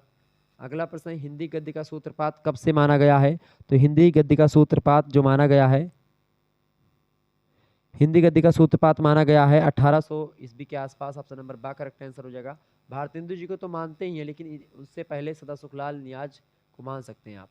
अगला क्वेश्चन आपकी स्क्रीन पर आ चुका है, सर सैयद अहमद खां किस भाषा के विरोधी थे? सर सैयद अहमद खां जो थे हिंदी भाषा के विरोधी थे। ऑप्शन नंबर इसका द करेक्ट आंसर होगा। अगला प्रश्न, सर सैयद अहमद खां की भाषा नीति का विरोध हिंदी के किस लेखक ने पुरजोर ढंग से किया? तो उसको किसने किया था? मतलब भारतेंदु हरिश्चंद्र जी ने किया था। ऑप्शन नंबर इसका बा करेक्ट आंसर हो जाएगा, भारतेंदु बाबू हरिश्चंद्र। नेक्स्ट क्वेश्चन है, उर्दू के समर्थक फ्रांस के विद्वान कौन थे? तो उर्दू के समर्थक फ्रांस के विद्वान थे गारसा दतासी। ऑप्शन नंबर इसका बा करेक्ट आंसर हो जाएगा। इन्होंने हिंदी साहित्य का पहला इतिहास लिखने का प्रयास किया था, लेकिन ये उतना सफल नहीं रहे उसमें। आगे देखेंगे, अगला क्वेश्चन आपकी स्क्रीन पर आ चुका, फटाफट से आप देखेंगे, बहुत ही इंपॉर्टेंट प्रश्न है। आधुनिक काल के लिए इनमें से कौन सा नाम नहीं दिया गया है, बताएं। आधुनिक काल के लिए इनमें से देखें, वर्तमान काल, सामाजिक काल और आधुनिक काल नाम दिया गया है, महाकाल नाम नहीं दिया गया है, ध्यान रखेंगे। अगला क्वेश्चन आपकी स्क्रीन पर आ चुका है, 252 वैष्णवन की वार्ता के रचनाकार कौन है? 252 वैष्णवन की वार्ता के लेखक है गोकुलनाथ। ऑप्शन नंबर इसका सा करेक्ट आंसर होगा। अगला प्रश्न, 84 वैष्णवन की वार्ता के रचयिता कौन है? तो 84 वैष्णवन की वार्ता के रचयिता है कौन है? गोकुलनाथ है। ऑप्शन नंबर इसका आ करेक्ट आंसर होगा। अगला प्रश्न, श्रृंगार रस मंडन ग्रंथ के रचयिता कौन है? श्रृंगार रस मंडन को भी लिखा है किसने? गोकुलनाथ ने। ऑप्शन नंबर इसका आ करेक्ट आंसर होगा। अगला प्रश्न, इनमें से कौन सी पुस्तक ब्रजभाषा में लिखी गई है? देखिए, ब्रजभाषा में अष्टयाम लिखी गई, नाभादास की है। ऑप्शन नंबर बा करेक्ट आंसर होगा। अगला प्रश्न है, चंद छंद वर्णन की महिमा, चंद छंद वर्णन की महिमा के रचनाकार कौन है? कवि गंग है। ऑप्शन नंबर इसका बा करेक्ट आंसर होगा। अगला प्रश्न, अष्टयाम का रचनाकाल क्या है? अष्टयाम का रचनाकाल है 1603 ईस्वी। ऑप्शन नंबर सा करेक्ट आंसर होगा। अगला क्वेश्चन आपकी स्क्रीन पर आ चुका है, भाषा युग वशिष्ठ के रचयिता का क्या नाम है? तो भाषा युग वशिष्ठ के रचयिता हैं कौन? राम प्रसाद निरंजनी जी। 1741 में भाषा युग वशिष्ठ की रचना होती है। ऑप्शन नंबर इसका दा करेक्ट आंसर हो जाएगा, राम प्रसाद निरंजनी। और लास्ट प्रश्न आज की वीडियो का ये है कि उदयभान चरित किस रचना का दूसरा नाम है? तो उदयभान चरित जो है ये किसकी रचना का नाम है? रानी केतकी की कहानी का दूसरा नाम है, और जिसको लिखा है इंसाअल्लाह खान ने। क्लियर, ध्यान रखेंगे इस बात को। तो इस तरीके से आप लोगों ने बहुत सारे प्रश्नों को, लगभग 250 प्रश्नों को आज की वीडियो के माध्यम समझा, और तीव्र गति से मैंने आपको समझाने का प्रयास किया। मिलते हैं फिर नेक्स्ट वीडियो में, तब तक के लिए जय हिंद जय भारत। आप सभी का बहुत बहुत धन्यवाद। हमारे साथ जुड़ने के लिए इसी प्रकार से अपना प्यार हमेशा बनाए रखेंगे, और ऐसे ही आपको लगातार मैं जो है तीव्र गति से महासंग्राम रिवीजन क्लास देता रहूँगा। तो ये सभी विश्वविद्यालयों के लिए बहुत ही महत्वपूर्ण है, माइनर मेजर सभी के लिए इंपॉर्टेंट है। धन्यवाद, मिलते हैं फिर नेक्स्ट वीडियो में, तब तक के लिए जय हिंद जय भारत। आप सभी का बहुत बहुत धन्यवाद, हमारे से जुड़ने के लिए बहुत बहुत धन्यवाद। Good night, I love you.